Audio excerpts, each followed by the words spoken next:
The road to Serafina curved like a silver thread, weaving through deep green hills and ancient pine forests, where the autumn sunlight slid softly over the leaves as if time itself were slowing down. Elliot Carter hadn't checked his watch the entire journey, nor did he need to. He hadn't come to be on time or to arrive at any particular place. He just wanted to leave where he'd been. The backpack he carried wasn't heavy. A few neatly folded shirts, a notebook, 3 rolls of spare film, and an old Leica camera slung across his shoulder. The only thing he'd kept after the breakup 3 months ago. Not because it was technically valuable, but because it was the one thing she had never touched. Elliot had once been a war photojournalist, covering conflicts, disasters, those fragile moments when humans stood on the edge between life and loss. Those years had taught him how to see, not just with his eyes, but with something deeper. And yet, that very gift had drained him. He had captured too many images of people crying, unable to offer comfort. Too many children lost in rubble while he turned away, because your job is to document, not intervene. Until the woman he loved most told him, "You can't hold on to everything through a photo, Elliot." And then she left. Quietly, as if she had never been there at all. Since then, he wandered, taking pictures no one asked for. Half-open windows, park benches, a late-blooming flower on a crumbling step. He wasn't photographing for work anymore. He was trying to preserve something he couldn't quite name, but couldn't bear to lose, something he clung to in those silent frames. The first time he heard the name Serafina, it came from an old bus driver speaking broken English. Quiet place. No tourists, just forest and old people. That was enough for Elliot to get off at the next stop. He stepped off the bus in the afternoon, sunlight slanting over red-tiled roofs and whitewashed walls veiled in moss, soft as mist. The village had only one bakery, a faded cafe, and a small inn with 3 rooms. Elliot hadn't booked in advance. He simply nodded to the woman behind the counter, handed over his passport, and walked back outside, as if he had always belonged there. He didn't ask for directions, didn't search for landmarks. He just wore his camera and walked. The way he moved through the cobbled slopes, quietly observing chipped blue shutters and worn door frames, made it seem as though he wasn't hunting for a photograph, but waiting for one to find him. Goat-herding children tossing stones into the gorge. An old woman in a green knit shawl, resting her folded hands on a wooden chair. The wind brushing over laundry lines heavy with white shirts. Each moment was caught on film. But not for display. For safekeeping. For capturing life as it slipped through unnoticed seconds. That first evening in Serafina, Elliot didn't sleep right away. He opened the window, sat at the small wooden desk, and held a photograph he had just developed. A cat curled inside a basket of bread, sunlight falling directly over its eyes. Elliot stared at the picture for a long time, then set it down without a word. Inside, there remained a nameless emptiness. What he didn't know was that emptiness was making room for something that would change his life. Serafina had no gates, no welcome signs, no colorful stores like coastal towns. It felt more like a forgotten memory tucked within the forest, a place where time moved no faster than breath. By early morning, when Elliot opened his inn's door, the scent of fresh bread had already filled the air. He walked down the stone slope, sunlight weaving through olive branches, resting gently on children's hair. The stones underfoot were smooth, not from rain, but from years of footsteps. The white walls bore ancient moss like faded ink. Light blue shutters hung open or swayed faintly in the breeze, like the village was whispering its own dream. At a corner of the quiet square, an old man sat with a guitar, strumming a few tuneless notes. No one asked for a song. No one paid. He was simply there, an essential part of the scene. A shepherd boy passed by, clutching a small bamboo flute. He didn't look at Elliot, but Elliot couldn't take his eyes off the sun-bleached cloth tied around the boy's forehead. There was something in the faces here that made Elliot stop. Not because they welcomed him, but because they simply existed with quiet presence. No one asked where he came from. No one questioned why he spent his days photographing doors. Here, Elliot was nobody, and that, oddly, brought him peace. Even the light in Serafina was different. It didn't dazzle. It didn't demand. It spread like water, soaking through the cracks in the rooftops, resting gently on dew-covered eucalyptus leaves. Around 9 in the morning, when the mist had just lifted, sunlight would angle through the alley between 2 old houses, catching an old bicycle leaning against the wall. Its shadow curved across the stone, soft as a melody without words. Elliot raised his camera, not to capture a beautiful shot, but to preserve a moment that would vanish if he hesitated. Each time he pressed the shutter, he heard a soft echo inside. Not the click, but something more like a sigh. A quiet exhale of what had just slipped away. On a second-floor balcony, an old woman was hanging white clothes. The sleeves fluttered gently in the wind like lost souls trying to speak. Somewhere nearby, an old radio crackled out a melancholic fado song, the singer's voice raspy, as if recorded in a distant past. Elliot paused to listen, then kept walking, his steps slow, leaving no sound behind. The road led him to the edge of the forest, where the village simply faded out without a fence. The pine trees stood tall and straight, like silent sentinels. There were no signs that said, "Do not enter." No human footprints, only the brittle crunch of dry leaves under his feet. He stopped. Not out of fear, but because something within him felt like he had just brushed against something older than time itself. In Serafina, nothing seemed designed to impress, only to endure. The quiet people, the faded houses, the birds gliding over tiled roofs without drawing a single glance. And Elliot, who had once roamed noisy cities, suddenly realized that it was this very stillness that made him want to stay one more day. He just didn't know yet that the most extraordinary part of Serafina hadn't revealed itself. The thing that would blur every image before it. Something no photograph could ever hold. Something only the heart could see. That morning, a low mist crawled along the ground, draping the village in a veil as soft as tea smoke. Elliot woke earlier than usual, not from dreams, but from a feeling he couldn't name, as if something was waiting for him out there. He stepped out with his camera across his shoulder, his sneakers dusted from days before. No plan, no destination, just a walk, to listen for the sounds left between the silences. The cobbled path curved behind the old church, where a collapsed wall opened into a low, wild field. Purple asters pushed through cracks in the rocks. A dry well sat forgotten, rimmed with moss. Elliot paused beside it, raised his camera to capture a butterfly perched on a mint leaf, and that's when he saw it. At first he thought it was a piece of bark, then a shadow. But as the morning light slanted down the hillside, he saw it clearly. A dog. It stood not far from him, thin enough that its ribs showed beneath the muddied black and tan coat. One front paw hovered slightly, as if injured, or long used to never bearing weight. Its legs trembled, not from fear, but exhaustion.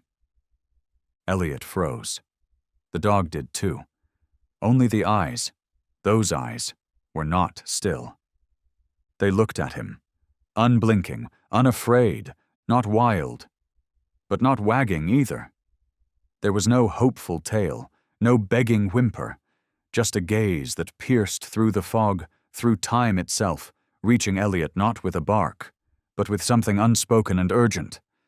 He had never seen eyes like that, Not in war zones, not in earthquake-stricken children, not in any living thing that had ever faced his lens. It wasn't pleading. It wasn't just, help me. It was, follow me. Elliot took one step forward. The dog didn't back away, but it didn't approach either. It turned, glanced once more, softly, then walked toward the forest's edge. Not fast, not fleeing. Each step fell like punctuation in the earth, deliberate, as if to ensure Elliot would keep pace. Not because it needed saving, but because it was showing him the way. Elliot watched, fingers still resting on the camera body. But he didn't press the shutter. No click, no flash. What stood before him didn't need recording. It was already etched into something deeper than film. He unhooked the strap, slung the camera behind his back, and followed. No questions, no certainty of where he was going. Only the quiet conviction that some things don't need explanation. Only faith. The first sound of Elliot's footstep on the layer of fallen leaves was faint, but to him it felt like a commitment, a point of no return. The dog walked ahead, not fast, not slow, as if it knew every tree root, every incline of the terrain. Its limp gave a slight tilt to each step, but the gait remained oddly steady. Elliot kept a respectful distance, afraid to break the fragile rhythm that now tethered him to the creature. There was no path, only twisted branches overhead and exposed oak roots veining the soft earth beneath. Each time he ducked beneath a low limb or steadied himself against a moss-covered trunk, he could still see it, the dog, still moving forward. It never looked back. But whenever Elliot slowed, it paused, just long enough to make sure he hadn't disappeared. Not a single bark. No wagging tail, just breath, steady, heavy, patient. The breath of something that had run far beyond its limits, like a mother who would keep running if it meant bringing back medicine for her child. Elliot felt his heart pounding, not from fatigue, but from something else. A feeling he hadn't known in years. The same feeling he had once felt on a field in Afghanistan, waiting for an extraction helicopter on a moonless night. A kind of silence so thick, every cell in his body had gone alert. But this time, it wasn't fear. It was instinct.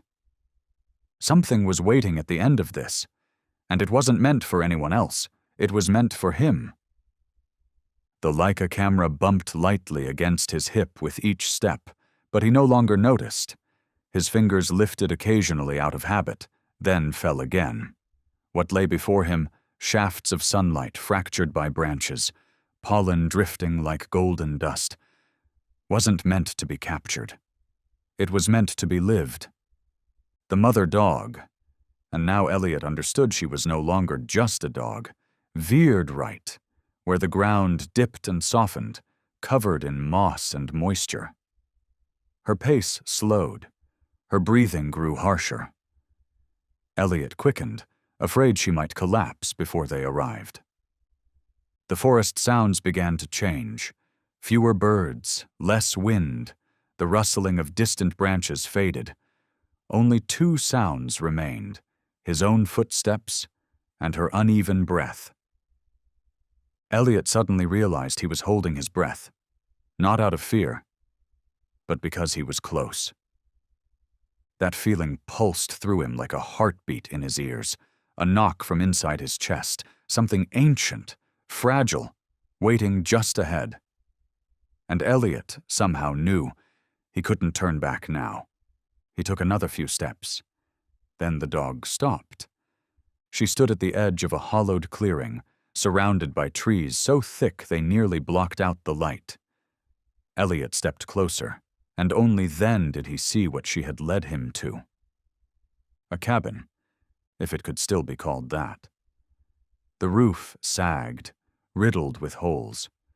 The walls were faded, peeling, gripped by a web of creeping vines that looked like they were holding the structure together out of pity. The door was no longer whole, just two leaning planks, one already collapsed into the overgrown grass. No signs of life. And yet Elliot walked forward. The smell reached him before he even touched the steps. Not sharp like rot, not the full stench of death, but something unnatural, a blend of damp, animal waste, and that iron-like coldness, the smell of blood long dried but not yet forgotten. He raised his hand to cover his nose, a reflex, but he didn't stop. His other hand touched the doorframe and pushed. The hinge groaned faintly. The door creaked open, just enough for the light to find its way in. Nothing in Elliot's life had prepared him for what he saw. In the farthest corner of the cabin, where only a few stray beams of sunlight reached, were 3 small bodies, curled together so tightly they looked like a single trembling shape. 3 puppies. Their fur was a patchwork of muddy brown and black, matted with blood and dirt. One lay completely still. Another wheezed, each breath a thin whistle like wind through a broken flute. The last one had its eyes open, but they were hollow, empty, so distant that Elliot wondered if it was seeing anything at all. His eyes caught something beside him, a rusted iron cage. Old, stained. The chain had snapped. Blood streaks were smeared across the rotting wooden floor beneath it. Scratch marks scored the timber wall, clear, desperate, as if something had tried to escape, as if it had been caged here for far too long. Elliot took a step back, not out of fear, but because his breath caught. The mother dog stepped inside behind him, not brushing him, not stopping, and walked straight to the puppies. No howling, no whimpering. She simply lowered her nose, gently touching each one, checking, waking, urging with a silent tenderness. The sight stopped Elliot cold. In the dim, tattered light of the shack, he saw something no one had ever taught him. A mother's love doesn't need learning. It simply is. It lived in the way a worn body still tried to give warmth to others, even as it unraveled from within. A breeze slipped through the cracks, carrying the faint sigh of the forest. Elliot blinked, stepping back to the doorway for air. Then he turned. She was still there. Skeletal, still. But the way she looked at her young had changed. No longer afraid, no longer asking, just waiting to be seen. And now someone had. Elliot stood in silence, hand resting lightly on the doorframe, his back touching the cold wood. He didn't have to weigh the decision. It was already made, not with logic, but with something older, something instinctive. A voice from the quiet places inside that still remembered what was right. He took off his khaki jacket and laid it down on the warped floorboards. As his knees touched the wood, he felt the chill rising through the fabric, damp, biting, like pressing into forgotten time. The first pup he lifted was light, heartbreakingly so, its body limp, bones fragile. Its heartbeat fluttered against Elliot's chest like a faint knock from far away. He wrapped it in his jacket, held it close to where his own heart thudded faster than usual, as if willing to lend it strength. The second, the one with the cloudy eyes, stirred faintly as he reached for it. A movement so small it barely counted as a response, and yet it was enough to bring tears to his eyes, not out of pity, but because hope was still there. The third lay still, colder, its eyes half closed, mouth slightly parted as if caught in the middle of a dream. Elliot placed a hand on its chest and waited long, then felt it, a whisper of life, thin, fragile, but real. When he leaned forward to cradle the last pup into his coat, there was a faint scratch behind him. He turned. The mother dog stood watching. No bark, no sound, just eyes. Elliot didn't motion, didn't call. He simply rose, 3 tiny bodies gathered in the fold of his jacket and stepped out of the cabin. And she followed. No hesitation. No backward glance. No command. No words. She followed. As if it was always meant to be. The sunlight outside made him squint. Golden beams filtered through the canopy, lighting the bundle in his coat, shaping it into something strange and sacred. Like a silent nest. He didn't look back at the shack. He didn't need to. The mother dog walked behind him, close enough that he could hear the soft scrape of her paws over damp moss. But she didn't press near. It was as if she was letting Elliot lead, yet ready to step in if ever he faltered. When they reached the forest's edge, his car was still there, parked beneath the bare-branched trees, casting a long, slanted shadow. He opened the passenger door, laid his sweater on the seat, and gently placed the 3 pups down. They didn't cry, didn't whimper. Just breathed, faint and slow. But alive. The mother stood nearby, watching. Elliot opened the backseat door, then stepped aside. She didn't hesitate, didn't sniff around, didn't pause. She leapt in, curled into the back, and lay down, her head turned toward the front, eyes on her young. As if she had done this before. As if this wasn't the first time she had left behind ruins to seek something better. Elliot slid into the driver's seat, hands trembling slightly as he turned the key. And for the first time in a very long time, he whispered to himself, barely audible over the hush of the forest outside. "We're going home." The glass door of the veterinary clinic swung open at the same time the small bell above the frame gave a dry, hurried chime. Elliot burst in, coat still wrapped tightly around 3 fragile lives, eyes scanning the empty room as if a single second's delay might cost him something he would never recover. Footsteps echoed from deeper inside.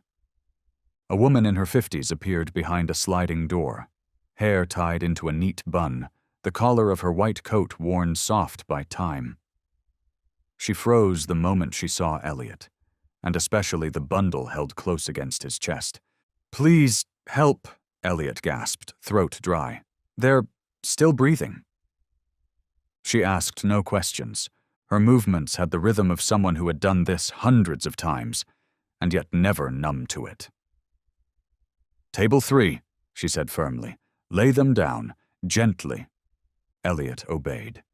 His hands trembled slightly as he unfolded the coat. The room seemed to fall into complete silence when the 3 tiny forms emerged, curled, matted, eyes sealed shut. No sounds, no movement.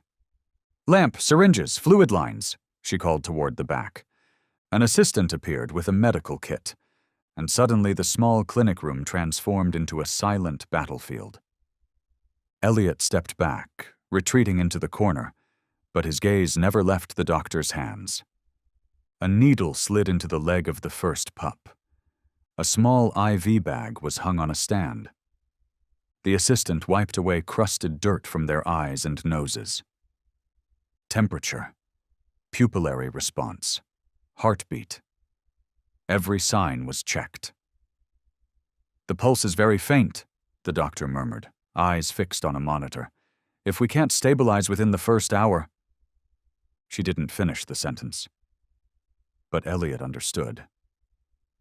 The room settled into a rapid, wordless rhythm. Only the clicking of the ventilator, the whisper of cloth, the clink of steel tools. Elliot felt the world shrinking, down to just 3 fragile breaths, each one possibly their last. One pup twitched. "There it is," the doctor said. "Still responsive." Elliot moved forward but didn't dare get too close. He placed a hand on the cold metal edge of the table. His eyes didn't blink. "The second one's slightly better," the doctor said. "But the third—" She paused. Her hand rested gently on the smallest chest. "Is barely holding on. Almost no reflex." Elliot felt himself standing on a line, between reason and despair, his hands clenched, knuckles pale. He had seen people collapse in battlefields. He had photographed eyes going dim just seconds after an explosion. But never, not once, had he felt this helpless. Not like this. Not when the lives in front of him could each fit into the palm of his hand, trembling between what remained and what could be lost. He leaned his forehead against the wall, eyes closed, as if by keeping still, he could keep the whole world from breaking behind him. The heart monitor beeped, unsteady and sparse, not a steady beat of life, but the cruel reminder that sometimes survival was just a coin toss in the wind. "Low blood pressure, more heat," the doctor instructed. "Bring the heat lamp closer." Her voice was sharp but calm, the voice of someone who had seen more than a heart should bear, and yet chose to stay. Elliot opened his eyes, watching the rush of coordinated care around the table, and for a moment everything blurred, not from tears, but from a memory, a hospital room, a child, a choked voice on the phone. "You don't need to come. It's already over." 1 week before that call, Elliot had taken the last photo of a mother cradling her child in a refugee tent. He hadn't known it would be the last time he'd raise his camera for someone else's grief before facing his own. His nephew had died of sepsis. There had been no photo of that day. Only a message. Plain. Dry. From that moment on, Elliot stopped believing in things like just in time. So now, standing in this room, where 3 tiny lives, voiceless and unnamed, dangled between existence and oblivion, he could no longer remain on the sidelines. He wouldn't. He returned to the steel table, bent down, placed his hand gently on the cloth that wrapped the smallest pup, the one that didn't move, didn't cry, didn't open its eyes. His fingers touched the damp, paper-thin fur along its back. It trembled like soaked parchment. "Is it still breathing?" he asked, his voice hoarse. "Slowly," the vet replied, eyes on the monitor. "But yes, we need 2 more hours of stability." 2 hours. An entire life had once come down to moments like that. Elliot knew this better than most. He sank into the chair beside the table, hands clasped tight. No camera, no lens, just presence, as if being there, fully and silently, might be enough to keep a heartbeat from slipping away. One of the pups let out a soft whimper, so faint it would vanish in any noisier world. But in this hush, it rang through Elliot like a bell. Not sharp, not piercing, but resonant, reaching somewhere deep and tender. He bowed his head and exhaled. His hand remained on the cloth, unmoving. In the pale glow of the heat lamp, old images flickered through his mind like frames from forgotten reels. A child grinning into his camera, a nap in a war-zone medical tent, a rushed embrace at an airport gate, a void where more should have been. And now, 3 lives with no names, 1 mother left behind. A journey without plan, a sleepless night with no promise of dawn. Elliot had never truly believed in second chances, but in this moment, with all that remained in his heart, he hoped. Just once. That it might be enough. Enough for these lives to continue. Enough for some mistake, even if not his own, to be undone. She had stayed in the room since they arrived, never moving close, never whining, never stepping between the lights and the hands fighting for her children. She sat, still as a forgotten silhouette in the corner of that sterile, medicine-scented room. The overhead neon lights carved angular shadows. She sat on the edge of that divide, not fully touched by the light, not fully swallowed by the dark. Like her, no longer just a stray, but not yet called by any name. Each time one of the pups whimpered, Elliot looked to her. She didn't move, but her ears flicked, Each time the vet shook her head, unable to find a reflex, Elliot looked again. She didn't lift her gaze. But her narrow shoulders tensed, as if her heart clenched with each pause. He knew that feeling. Sitting alone. No one speaking. No one promising. It'll be okay? Only fear. Quiet, persistent, cold as the floor beneath thin clothes. Elliot remained in his seat, back stiff, wrists numb. But he didn't leave. Not because someone told him to stay, but because something inside him whispered, if he stood now, someone might die. And then, something shifted. It wasn't clear when. Perhaps after the first sigh from the smallest pup. Perhaps when the doctor finally stopped repeating, "I'm not sure." Or maybe it was just the silence, stretched too long. Elliot felt a breath beside his leg. He looked down. She was there, slowly. Gaunt, head bowed, not looking at him. But the eyes, those same eyes, this time weren't guiding. They were simply asking for a place to rest. She stepped forward half a pace, paused. Then, almost imperceptibly, she laid her head on his thigh. Not pressing, not trembling, not seeking warmth, just resting, like the last leaf of autumn, not resisting, not holding on.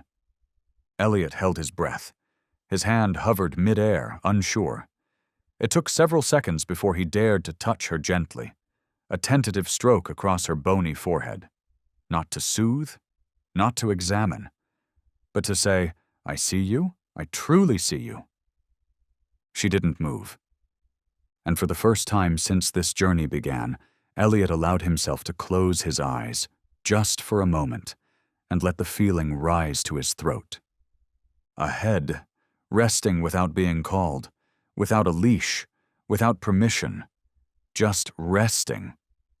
As if offering forgiveness, or perhaps as if saying she had already forgiven him, long before he even knew he needed to be. The night faded not with light, but with silence. The clinic room no longer echoed with ticking clocks, no background music, no hurried footsteps. Only one thing remained: time, heavy and slow. Elliot didn't know when he had dozed off. His head rested against the edge of the table, hand still placed on the cloth covering the smallest pup. The posture was awkward, aching, but he hadn't moved. Somewhere in his sleep his body had clung to the night, as if refusing to let that last thread of hope unravel. The vet had leaned back in her chair a while before sunrise, eyes closed for just a few stolen minutes. The IV bags still dripped steadily. The three pups lay nestled together beneath two white towels in the heated cradle, huddled so close they looked like a single form, fragile, pale, and clinging to life through something thinner than belief. Then, it happened. No dramatic sound, no applause, no collective gasp. Just a movement, so small it nearly went unnoticed, a tiny eyelid twitching. Once, then again, and then it opened. The outermost pup blinked, not fully, the corners of its eyes still clung together. But they opened, slowly, hesitantly, as if the world had just been spoken aloud in its memory for the first time. The first light of morning slipped through the clinic window and landed squarely on the edge of the exam table, right where those eyes met the day for the very first time. Elliot stirred. Not by his own will, but because something small had nudged his hand. A paw. Barely more than a tremble, like a leaf finally slipping free of the dew. He looked up. His eyes weren't yet ready for the light, but his heart had already leapt, one beat out of rhythm. The first pup had opened its eyes. Elliot turned to the others. One still breathed in shallow gasps. The other was silent, but no longer blue. Its nose had regained its sheen. Its belly rose and fell, light and rhythmic. He thought to call the vet, but another sound made him pause. Breathing, even, unstrained. From across the room, in the corner that morning light finally reached after hours of dimness. She lay there. The mother dog. Not curled in, not trembling, just lying still. Her body stretched out, eyes open but no longer watchful. Her ears no longer rigid, her breath calm, chest rising with a steady rhythm, as if, finally, she had allowed herself to release. Not to give up, but to release the fear. Elliot rose from his chair, stepped toward the warming cradle. He crouched down, eye level with the 3 lives the night had nearly taken. One had begun to move, barely, but enough to say life was no longer theoretical. And in that moment, for the first time in years, Elliot felt something he thought he'd lost. Peace. Not because everything was fine, but because this time, things were alive. The early light stretched across the tiled floor, over the metal table, and across the towel that wrapped 3 beings just rescued from the edge of vanishing. Elliot stayed there, no camera in hand, no words on his lips, just watching, as the signs of life began to rise like mist from the cradle. Each twitch, each flutter of a tail, each tiny exhale was a pulse that echoed backward, mending something inside his own chest. He reached out, gently, and placed his hand on the warm towel over the first pup, the one who had opened its eyes. And then, from behind, came a slow movement.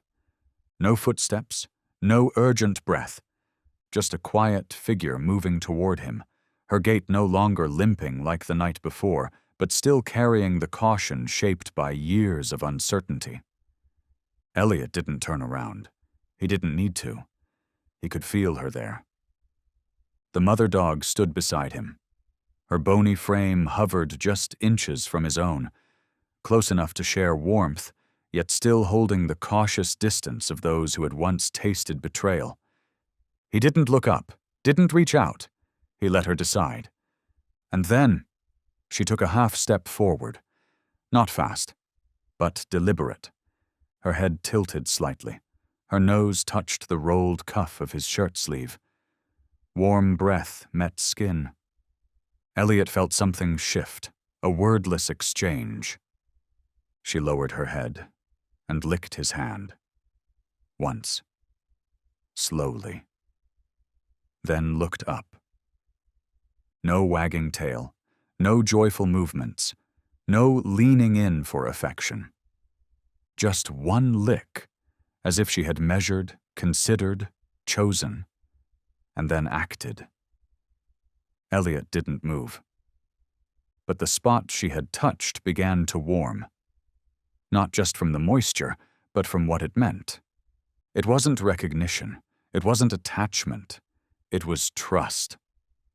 Trust that he wouldn't harm, that she could draw near without being turned away, that this hand, the one that had held her pups, had trembled with fear for them, bore no scent of cages, no echo of locks, no shadow of the man who had once shut her away and walked off.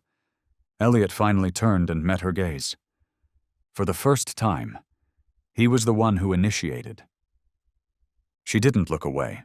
Her eyes weren't bright or soft like those in animal adoption ads.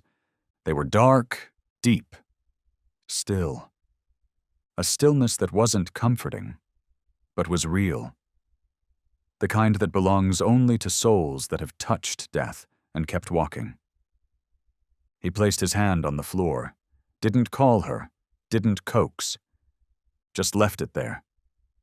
She watched and sat, close, not leaning on him, but close enough for him to hear her breath.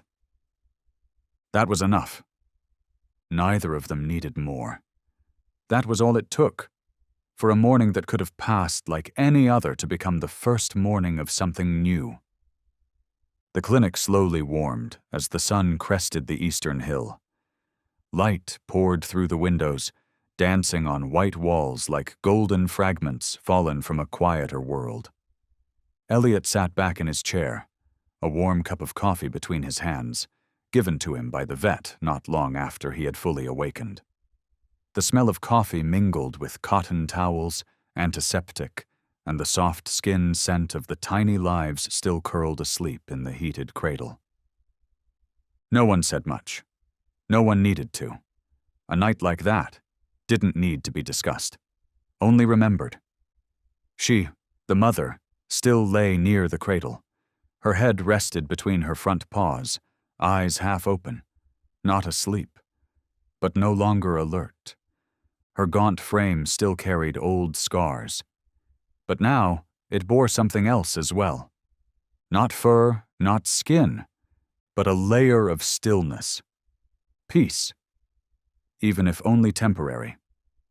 Elliot unzipped his backpack. From the very bottom, beneath all his gear, he pulled out a small notebook. Gray cloth bound.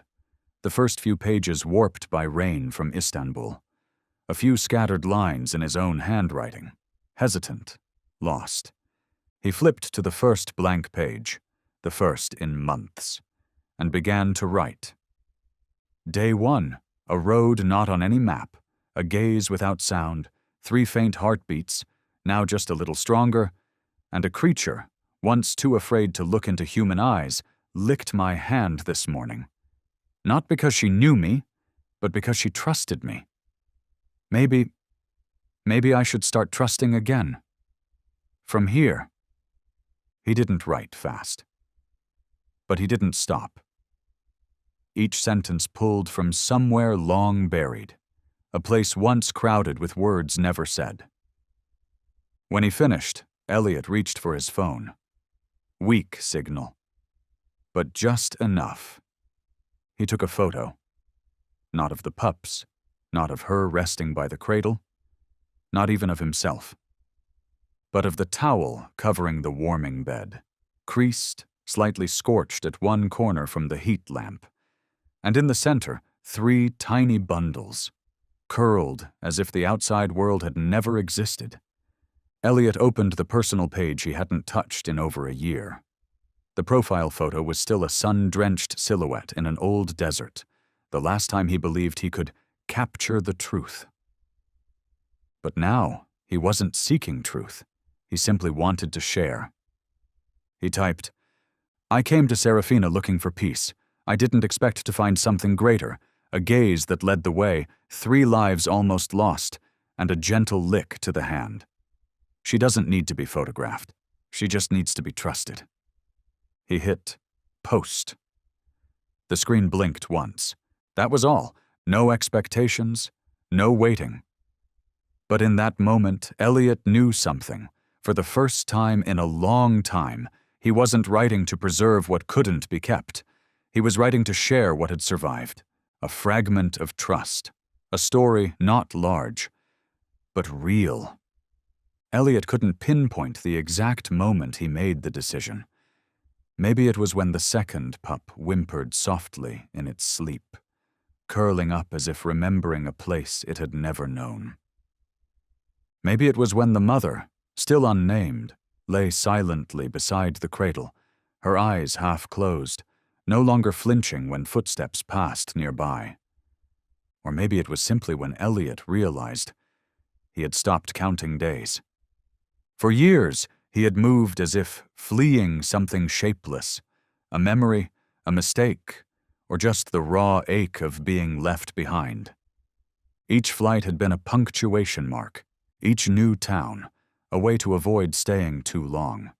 He had made no promises, planted no roots, everything was temporary. But after that sleepless night, something shifted. He no longer wanted to leave Serafina. He didn't want to get on the road just to keep going. He wanted to stay. The decision arrived quietly, like morning light spreading across old rooftops. No declaration, no plans. Only that the next day, he stopped by the small cafe where the vet often sat and asked about any houses left empty. The cafe owner, a thin man with graying stubble, wearing a faded shirt and chewing on a toothpick, nodded after a few thoughtful seconds. "There's one down the southern slope," he said.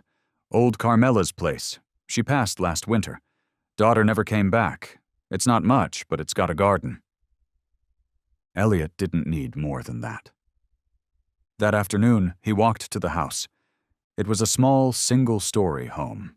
Whitewashed walls peeling with age, roof tiles uneven, windows cracked open as if still waiting for someone's return. The backyard had no fence, just a patch of overgrown earth dotted with wildflowers, and an old sapodilla tree leaning gently from one corner, its branches stretched wide like an arm inviting everything else to stay. Elliot stood at the threshold, hand on the worn latch. He didn't know why, but he felt he should knock, even though no one was inside. He opened the door. The scent of age rose. Wood, plaster, the lingering memory of a life that hadn't been spoken in a long time. He stepped in, didn't think about renting or buying, didn't think about paperwork or price. Just this feeling. If there was anywhere he could stop, even for a while, it was here. He turned back to the door and looked out. His old car still sat under the tree's shadow. She, the mother, was there. Sitting, not watching the house, not restless, but not turning away either.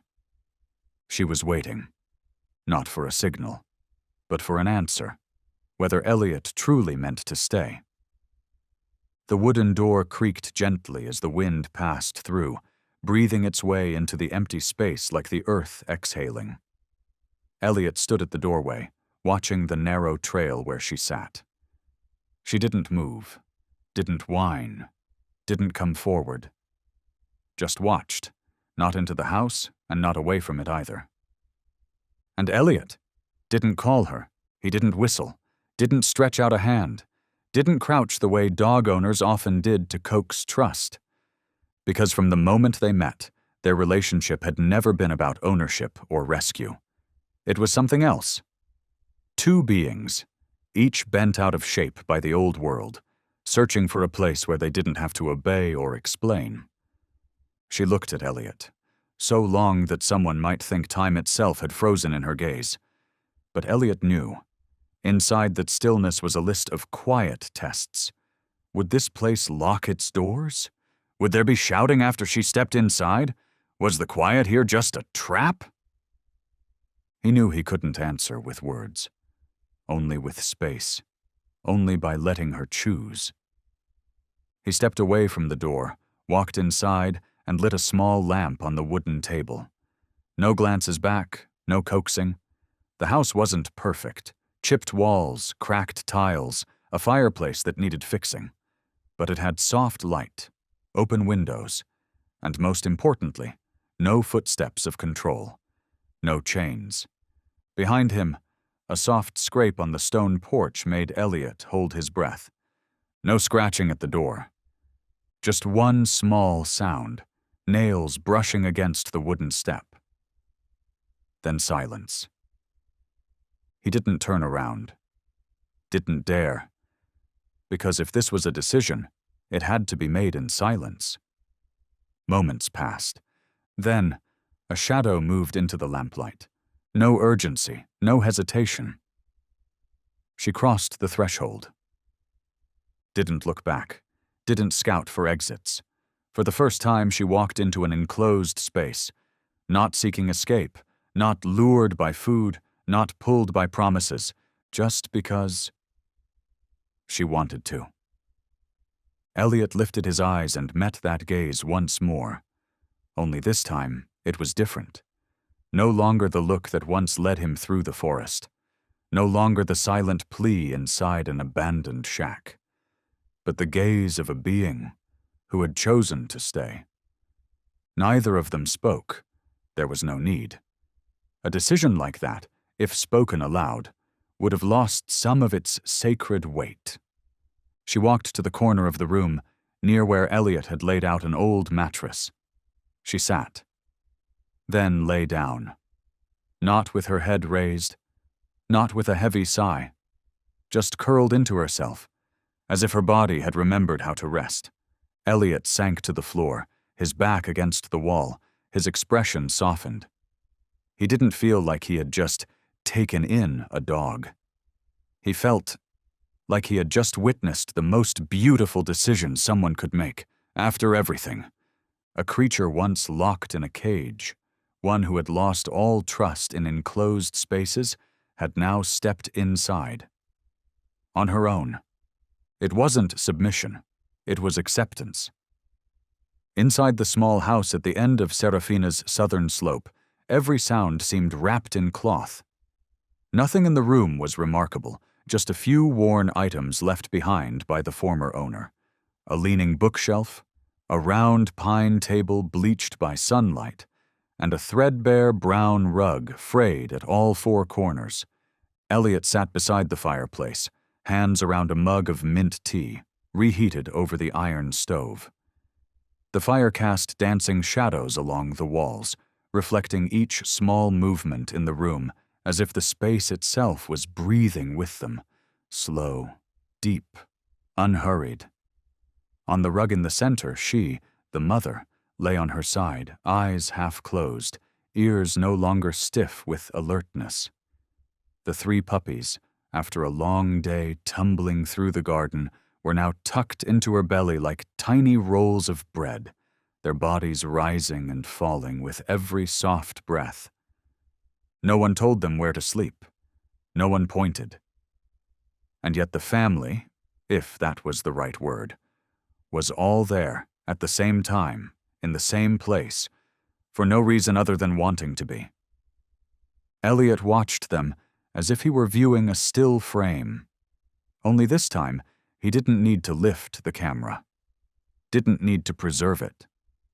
Because this image, for the first time, wasn't meant to be captured through glass. It lived inside something newly open within him. Once, nights for Elliot had been nothing more than layovers, a nap in a hotel room, a sleepless stretch under the glow of a laptop in some airport lounge. Rooms he'd forget the moment he left them. But tonight, the fire had been lit by hand. The window opened just enough to let the breeze in without stealing the warmth. And the breathing in the room wasn't from a vented air conditioner. It was real. One of the puppies stretched, legs twitching mid-dream. The mother didn't open her eyes, only reached out a paw and gently pulled the pup closer into her chest. A simple motion. But it caught in Elliot's throat, because it was instinct, because it was love, unlearned but never forgotten. Beside him, the tea had gone half cold, but he didn't drink it. He simply sat, hands cupped around the bottom of the mug, holding on to the last warmth of the day. Outside, the wind rustled the trees, but it wasn't strong enough to stir the door. The house stood still, just like whatever had begun to root itself inside Elliot, something unnamed, but present. He glanced at the rug in the center of the room. It wasn't decor anymore. It had become a shared territory. No one claiming it, no one pushed out. It was a gathering point for everything Elliot had never really had, or had once and lost. A sense of belonging, with no conditions. The fire crackled softly, exhaling after a long day. Elliot leaned forward and tossed in a few small pieces of wood, just enough to keep the warmth until morning. He'd fix the hearth soon. But for tonight, this was enough. Around him, the breathing of 4 living beings filled the space. Not timed like a metronome, but real in a way that made everything else out there seem distant. For the first time, after years of wandering with no destination, Elliot Carter, a man who once carried his camera as an excuse not to stay, had found the one thing he couldn't photograph, a moment not to be preserved, because it was already alive, right here. Now, no one lives under the same roof without, at some point, thinking about calling the other by a name. But Elliot knew some things needed time before they could be named, especially when the one you're naming has lost too many times the right to be seen. He had considered names before, soft ones like Hope, Stella, Mira, but each one somehow didn't feel quiet enough. None of them patient enough. So for many days after moving into the little house, the mother dog remained unnamed. Not because Elliot didn't want to call her, but because he didn't want to call her wrong. To call her wrong would be to place something upon her she hadn't chosen. To name her too soon would be to shorten the slow return of something sacred. Elliot spent nights thinking, reading by the fire, while listening to the slow, growing breaths of the 3 puppies beside her. Each morning, as sunlight streamed through the wooden frame of the window, he would simply observe her, the way she used her body to shield her pups from the breeze, or gently brushed away stray bits of twig near their bed with a silent paw. Everything she did had purpose, and none of it was ever for herself. Once, he tried saying, "Hey girl," while placing a bowl of water near the rug. She didn't react, didn't turn, but her eyes blinked, slowly, as if the sound brushed past her, received but not yet returned. Elliot understood. She didn't need a name to exist, but perhaps, somewhere deep inside a place still marked by chains and shouted commands, she was waiting for a different kind of sound, one not carrying orders, one not soaked in betrayal. Every time he crossed the doorway, Elliot gave her a quiet nod, like one does with a roommate. He didn't leash her, didn't tell her where to lie. He simply offered presence, close enough to comfort, far enough to not impose. And in that namelessness, something strange began to happen. She started watching him longer, began standing closer when the pups played near his feet, started choosing to lie in the corner of the room, where she could see him reading, but also still see the door was open. Elliot still hadn't chosen a name, because maybe she would choose it herself. With a glance, a pause, or perhaps by simply responding one day. Because naming, in this case, wasn't about finding a pretty word. It was about finding something light enough not to press on the wound, warm enough to soften memory. Something that could not be forced, only revealed when the moment was right. And so Elliot waited, because some bonds don't need announcement. They begin in silent presence, nameless, but never unseen. Nights in the valley of Serafina had a rhythm all their own. No streetlights, no engines, only the heartbeat of crickets echoing like the pulse of the earth, and the wind sighing past wooden shutters, sometimes soft, sometimes sharp. Elliot had grown used to that silence. It no longer unsettled him like those first nights, when sleep came late and the stillness made the world feel suspended in airless space. He slept on the sofa near the stove, close to the rug where the 4 of them curled up every night, one hand always near his notebook, a habit more than a need, as if anchoring what was slowly drifting inward, even if no words had yet come. Almost every night, she, the mother, never slept fully. Anytime Elliot stirred, breathed louder, or brushed the table edge, he would hear it.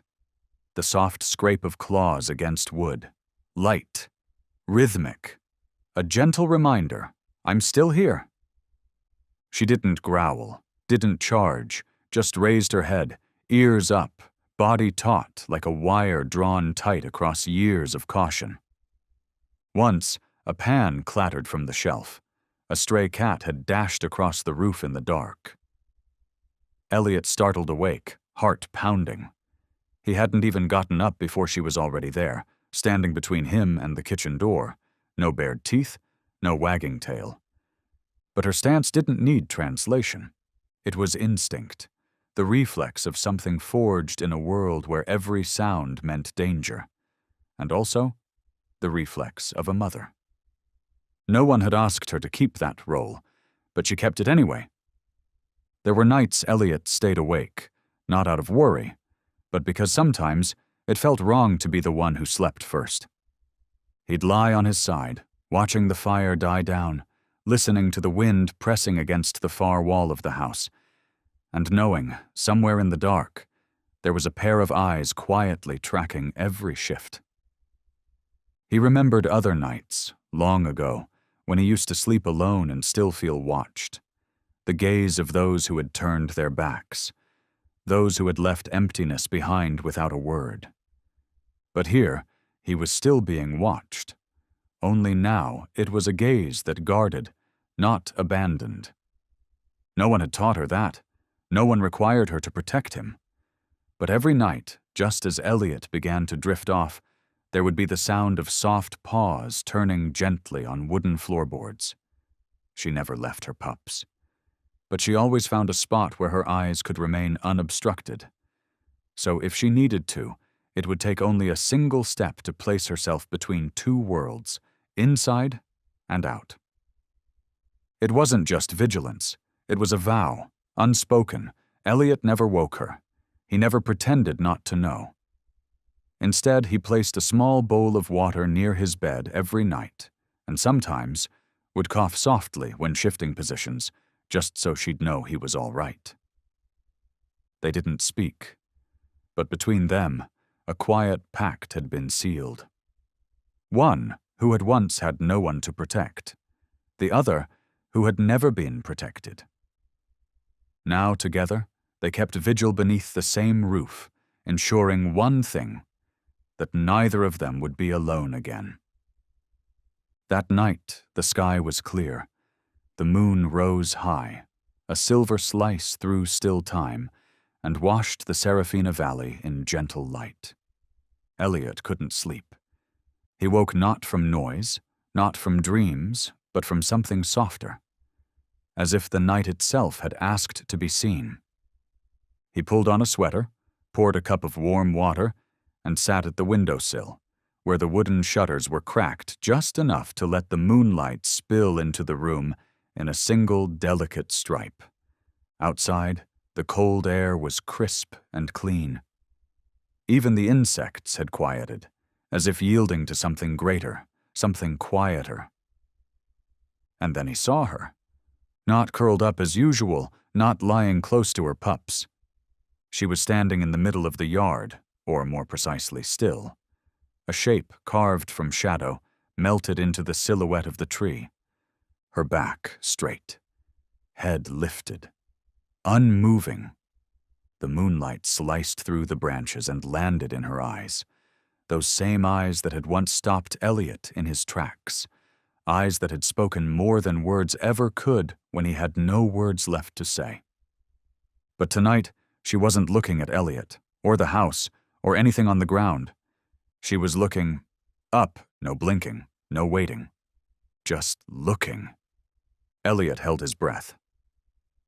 In that moment, he was no longer the man who had rescued her, no longer the owner of the house. He was simply someone standing behind a door, witnessing a soul in conversation with something humans can't touch.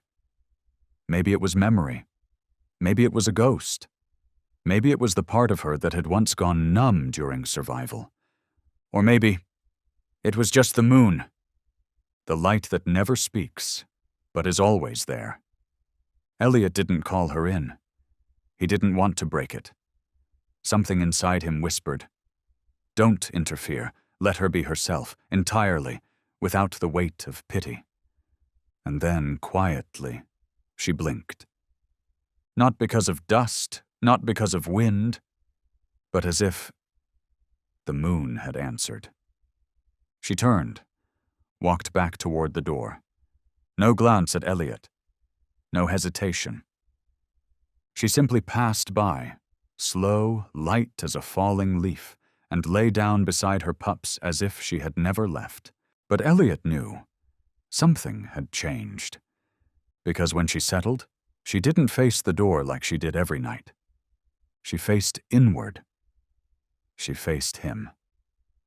And for the first time since they met, her eyes didn't just say, "I'm still alive." They whispered, "I've come home." The next morning, when Elliot poured water into the bowl and absent-mindedly said, "Luna," she looked up, not with surprise, not by instinct, but as if answering. A silent confirmation that the moonlight had left behind a name. Not for ownership, but as a way to remember. Sometimes, What leads us out of the dark is not a map, not a lantern, but a gaze that reflects the moon. Elliot always kept a clean towel in the basket by the door, reserved just for Luna. Every morning after the pups had tired themselves out in the garden, he would sit quietly on the wooden steps and wait for Luna to come closer. She didn't like being brushed. Not that she hated it, just wasn't used to it. But on mornings like that one, when the sun was still gentle and the breeze carried down from the olive grove behind the house, Luna would lie down before him, unmoving, not looking, simply breathing slow, and allow Elliot to sweep the fine dust from her thick coat, as if it were a shared ritual between two souls who had once been severed from all forms of touch. And it was on one such morning that Elliot discovered something that made his hand go still. A small scar, thin and precise, like a stitch, curved along the inside of Luna's neck, right where the soft fur usually concealed all signs. Another one, faint but raised, half-moon-shaped, sat on her front left leg. Elliot froze.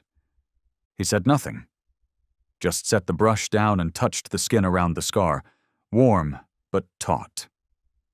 Luna didn't flinch, didn't pull away. She only sighed, as if she had always known this day would come. He didn't ask. He didn't need to. Some scars don't need explanation. They weren't from falling. They weren't the result of a scuffle or a careless sprint. They followed patterns, rounded, evenly shallow. They were the marks of chains left behind by time long enough for wire to etch memory into flesh. She had been bound, and not just once, not for hours, for weeks, for months, maybe for years. Elliot took the towel and gently wiped around her neck, as if tending to a memory that had never been his to carry. And at that moment, Luna tilted her head, slowly, and rested her chin on his knee. No whimper, no other movement. Just a silent bow. That evening, Elliot sat alone in the living room. The lights turned off. On the table was a print from his camera, a side profile of Luna, caught as she gazed towards the fields behind the house.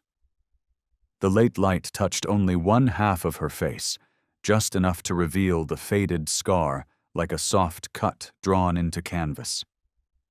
He picked up a pencil and circled the scar, not to mark it, but to remind himself that pain remains even when the fur grows back, even when she sleeps peacefully by the fire each night. Some wounds don't bleed, but they never fade. The next morning, Elliot stepped onto the porch with that photo in hand, intending to fold it and tuck it into the back of his journal. But Luna, without a sound, was already standing nearby. She looked at the photo for just a second, then walked away. No glance back, no hesitation. And Elliot understood. She had lived with that scar far longer than he had known her. She didn't need him to erase it, only not to pretend it wasn't there. Sundays in Serafina drifted by like a midday dream, soft and slow. Locals spent the morning at the small hill market and the afternoon strolling through the Central Park, a humble stretch of grass with just a few old benches, 2 aging maple trees, and a rusted drinking fountain. Elliot hadn't planned to bring all 4 of them out that day, but the weather was strangely perfect, sunlight mild, the breeze like a gentle hand. The pups were older now, steady on their feet, and Luna was no longer afraid of the leash. They entered the park like any other family. A quiet man, 3 curious puppies, and a mother dog walking close, never leading, never lagging. Elliot found a sun-dappled corner beneath a maple tree and laid out the towel. The pups dove headfirst into piles of dry leaves, tumbling over bark and the scent of fresh grass. Luna didn't lie down. She stood beside them, ears up, eyes scanning every corner of the park, as if this too was a duty that still needed fulfilling. Elliot was just about to reach for his camera when he heard a voice, soft, unsure, almost like it didn't believe itself. My God, isn't that the dog from the abandoned camp? He looked up.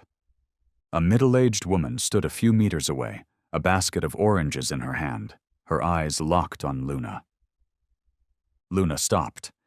She didn't growl, she didn't bark, but her body stiffened for a breath. Elliot saw it clearly, the slight drop of her shoulders, her ears not quite upright. A defense reflex. The woman stepped closer. That same look in her eyes, a mixture of surprise, sorrow, and memory. 4 months ago, I went mushroom hunting with my husband just at the edge of the woods. That's when I saw her, standing beside a rotted tent, so thin. She didn't move. I called out, but she only stared. Elliot said nothing. His hand rested lightly on Luna's neck, not to hold her back, but to let her know. I'm here.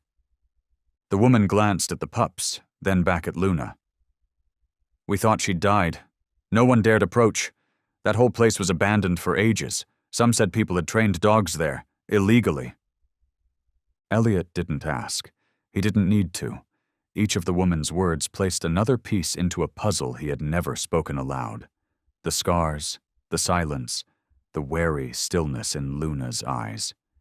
He gave a small nod. The woman understood. She stepped back, then whispered as if offering an overdue apology. It's a miracle she's still alive, and that someone's walking beside her. Luna didn't watch her go. She turned instead to Elliot. And for the first time that afternoon, her tail gave a single soft wag, just once, enough to catch Elliot's breath. She knew, and so did he. The past, buried under layers of rotting soil, was beginning to surface, not through shouting, but through glances, and the memories of strangers. A seemingly casual sentence had opened something, not for Luna, but for Elliot, and unease began to take root. That afternoon, though the sunlight still spread gold across the path, Elliot felt something shift. He realized that peace could sometimes be as thin as a curtain, beautiful but easily drawn aside. He didn't tell anyone about the encounter in the park, but his mind wouldn't stop circling back to the moment Luna froze at the woman's voice. It wasn't the fear of an ordinary dog. It was the reaction of something that had once needed to prepare for the worst, whenever a human approached. That night, inside the small wooden house, Elliot didn't write in his journal. He just sat at the kitchen table, a mug of cold tea in his hands, eyes on Luna as she lay by her pups. She looked peaceful, or seemed to, but Elliot noticed. Her ears never fully relaxed. She was still listening. Always listening. And Elliot began to listen too, with his instincts. He checked the back door lock again, added an old wooden bar to the kitchen window. Not because Serafina was dangerous, but because the memories Luna carried didn't seem to end with that old camp. The next morning, Elliot took the pups on their usual early walk. But this time, Luna behaved differently. When they turned down the narrow path behind the church leading to the field, she stopped suddenly. Ears up, eyes fixed beyond the overgrown fence line. There was nothing there, not to human sight. But Luna growled, low and short, not threatening, just enough to raise the hairs on Elliot's arms. He tightened the leash gently, murmuring, "It's all right," even as his own gaze followed hers. No movement, no footsteps, but a presence, like someone had just retreated into silence. Elliot returned home earlier than usual. Something inside him had cracked. Not much, but enough. He had lived long enough in London to know the difference between ordinary unease and the sense of danger. And what worried him most was that the feeling didn't come from his imagination. It came from Luna, a creature who had learned to survive by instinct, and now sensed something he could not see. That night, Elliot set his camera on the windowsill, switched it to silent record mode. Not for any particular reason, just in case there was something the human eye might miss.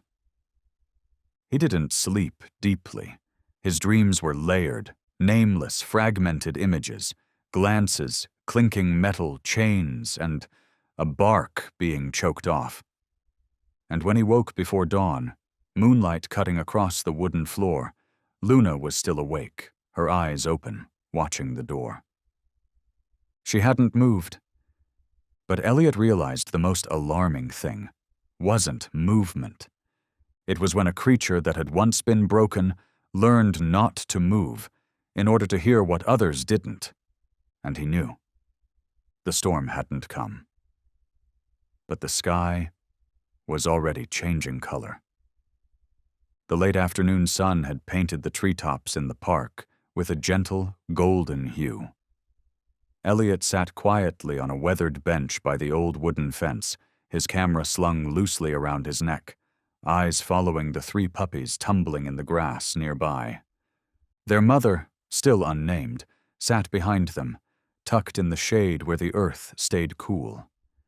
Her ears were alert, tall and rigid, her gaze fixed on her children, unwavering. That day, Serafina felt perfect. The breeze was soft. Children giggled near the fountain. Elderly couples read slowly beneath the flowering vines. Elliot felt almost certain that everything was beginning to heal, as if the wounds had been stitched and might truly close. Until he heard heavy footsteps crunching through the gravel behind him. He turned and saw 2 men approaching. One was tall, hair long and greasy, his torn leather jacket flapping with each stride. The other was shorter, stockier, with dirt-caked jeans and both hands buried in his pockets.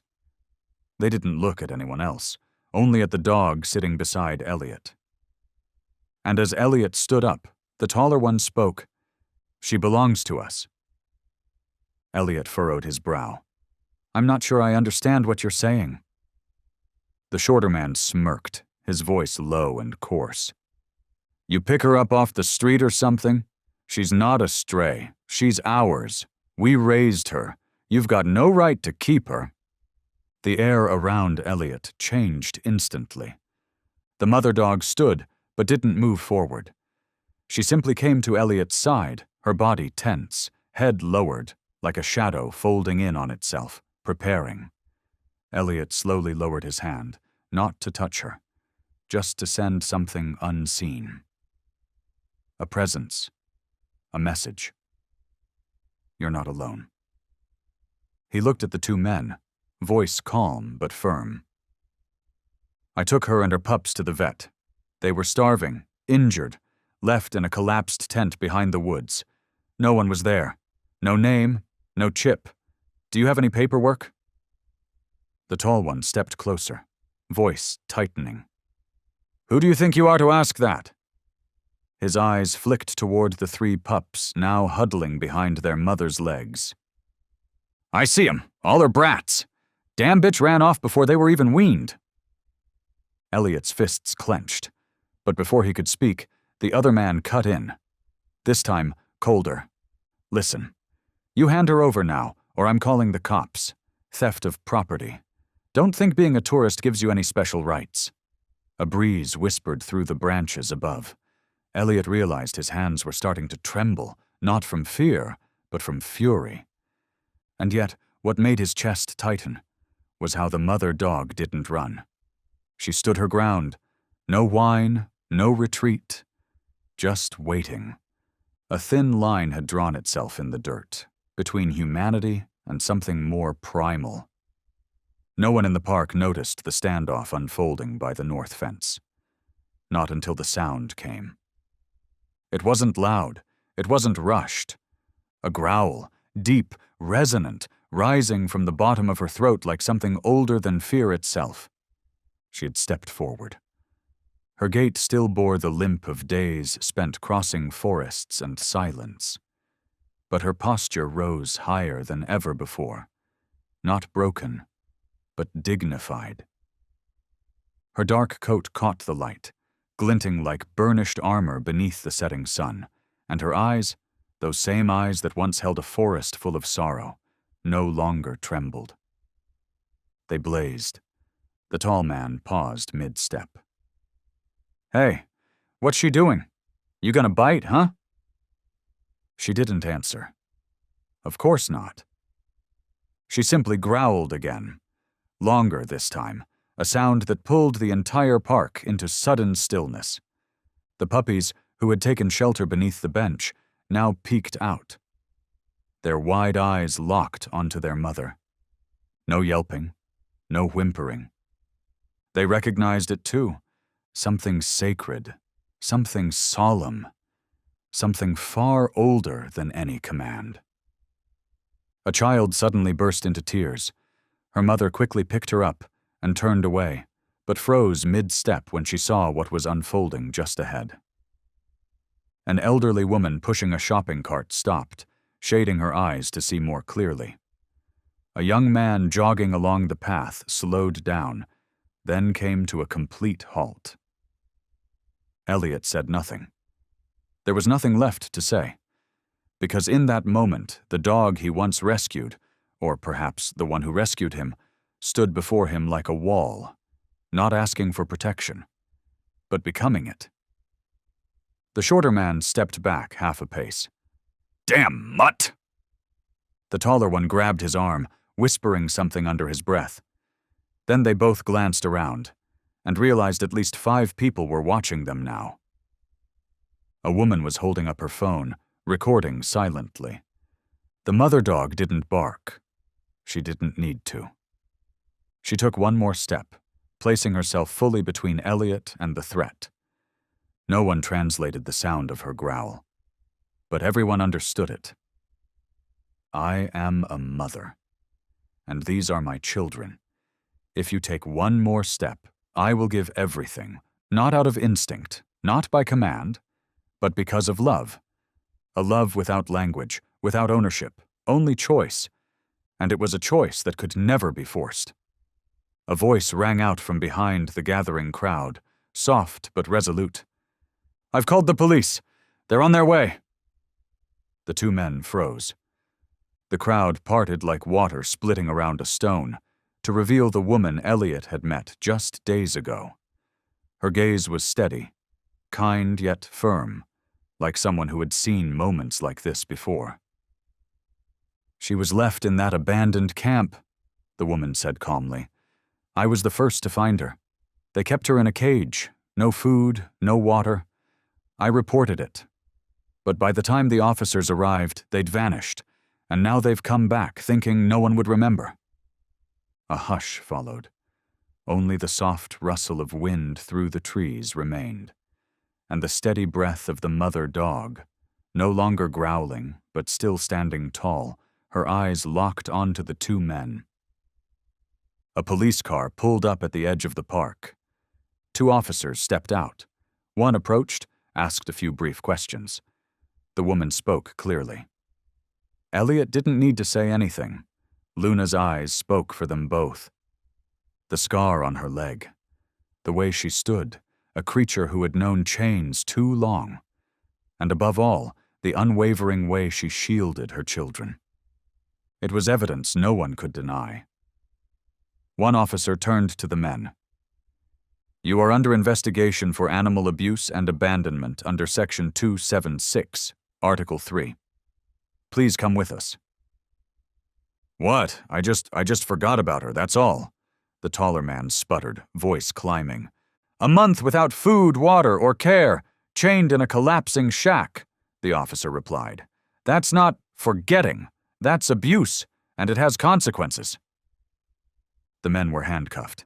The shorter one started to turn his head, but froze as Luna's gaze met his. Not because he feared being bitten, but because he understood. He had lost something that no amount of words could ever retrieve. Trust. The patrol car drove off, engines fading into the distance, leaving behind a strange kind of silence, as if no one could quite believe what they had just witnessed. Elliot remained where he stood, unmoving. And Luna, after a moment of watching the car disappear, finally turned back.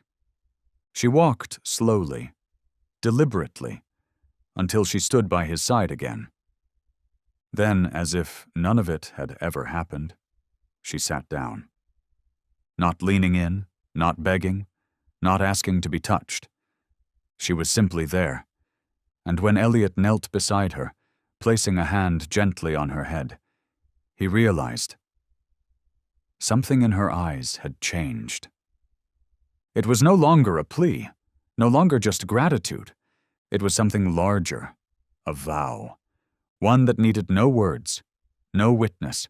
He had stayed when she needed him most. Now it was her turn. The fire crackled softly in the small stove at the center of the old brick house. Amber light flickered against the rough walls, casting Elliot's shadow twice his size, as if the loneliness he carried still hadn't burned off, even with 4 new lives now moving gently around him. Beneath his feet, a thin, hand-woven rug from the village market had begun to fray at the edges. The puppies lay tangled atop one another, curled like tufts of gray-brown yarn, occasionally shifting with each pop from the burning logs.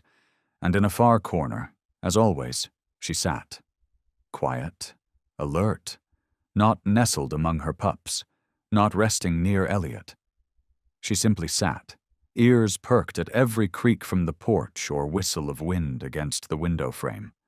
A sentinel who never clocked out, even after the world had once abandoned her. Elliot held a steaming cup of mint tea in both hands, drawing its warmth into his palms.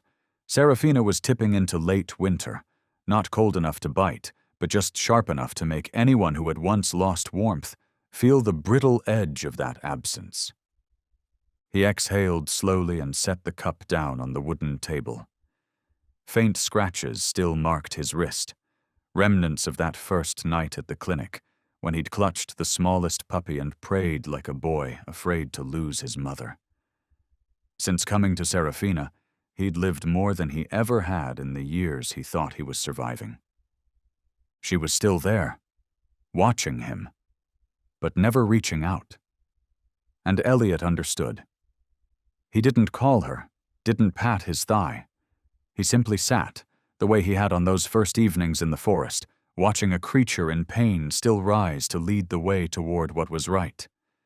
And then she stood. No sound, no growl, no glance toward the door. Just a slow, deliberate rise, as if even she were surprised by her own decision. Elliot straightened slightly, thinking she might be heading outside. But she wasn't. She walked toward him. Step by step, each one as light as if afraid to disturb the fragile air that now wrapped around them. Elliot didn't move. His heartbeat slowed, not from fear, but from a deep awareness that something rare was unfolding, and the wrong move might make it vanish. She stopped beside his leg, didn't lick, didn't nuzzle, didn't perform.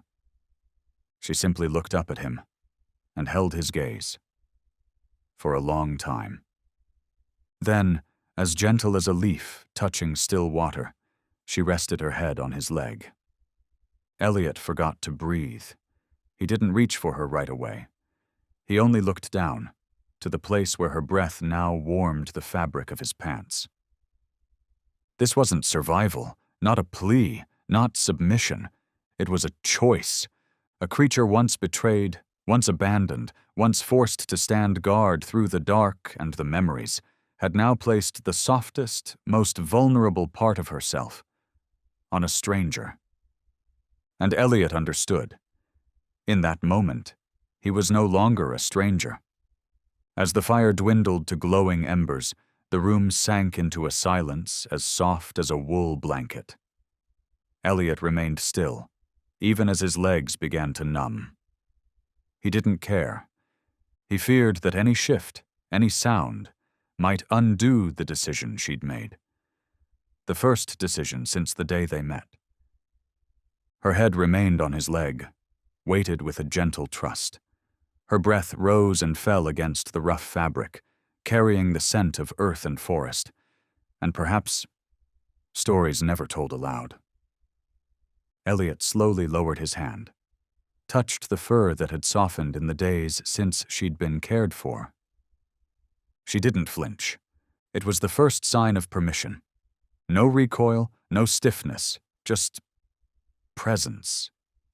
He smiled gently, and for the first time since setting foot in Serafina, he whispered a name in his heart. Luna. A simple word. But when it surfaced, it carried the resonance of something he'd been missing for far too long. A presence that asked for nothing and meant everything. He hadn't expected to find a name that fit so perfectly. But when he looked back at that first image, that morning in the sparse woods, light piercing through leaves, her eyes watching him from the shadows, he knew there could be no other name. Luna. The moon. Not for her color, not for her shape, but for the way she appeared. Quiet, without fanfare, without wagging, just watching. As if to say, I know you're lost too. And truthfully, Elliot had been lost. Not just in the woods, but in his life. A life filled with losses that were never mourned aloud, fractures that had no name, and memories that lived only as faded images on a camera screen. But Luna didn't need to understand any of that. She only needed to be there. Elliot glanced toward the window. The moon had risen, high, pale, and round, like a thin layer of ice floating across the night sky of Serafina. Its light filtered through the glass, casting soft glows on the floor where 3 tiny pups slept undisturbed. A silent benediction from above, bestowed upon the forgotten. Luna, he whispered, saying it out loud for the first time. Her ears twitched. She didn't lift her head. But he saw it, a faint movement in her tail, a flick, so slight it might have gone unnoticed. But to Elliot, it was unmistakable. She had heard, and she did not object. Luna. A name. A beginning. No paperwork, no ID tags or microchips, just a single word, heavy with everything that had never been spoken. In the hush of the little wooden house, where even the smallest sounds carried, the pop of firewood, the slow breathing of pups curled under the table, Elliot didn't need light to know what had just occurred. He only needed feeling, a movement, subtle, but so clear it softened his entire chest. She, Luna, had wagged her tail, not in excitement, not in innocence, not out of instinct like other dogs who greet joy with motion. This wag was different. It was a signal, sent from the deepest part of a soul once torn, stitched now by threads as fragile as the word safe. Elliot said nothing. He only watched. Close enough to witness it clearly, but far enough not to disturb what was just beginning to form. Luna's eyes remained closed. Her head still rested on his leg. Still. Unmoving. Calm. Only her tail, like a single needle rising through still water, shifted once, then stopped. And in that stillness, Elliot understood something no language could ever express. I've lost more than you know, but I am staying. He didn't know the full story behind her, the scars on her neck, the slight limp in her step, the way she shielded her pups from everything but air. But he knew this. Any creature, man or dog, who has been betrayed to the root of their instinct, for them to wag a tail again, that is no small thing. His throat tightened, not out of simple emotion, but from something deeper, from knowing within his soul that this was not just a dog's acceptance. It was forgiveness, forgiveness for the world, forgiveness for humankind, and maybe, just maybe, a first light she allowed herself to carry again. A breeze slipped through the door crack.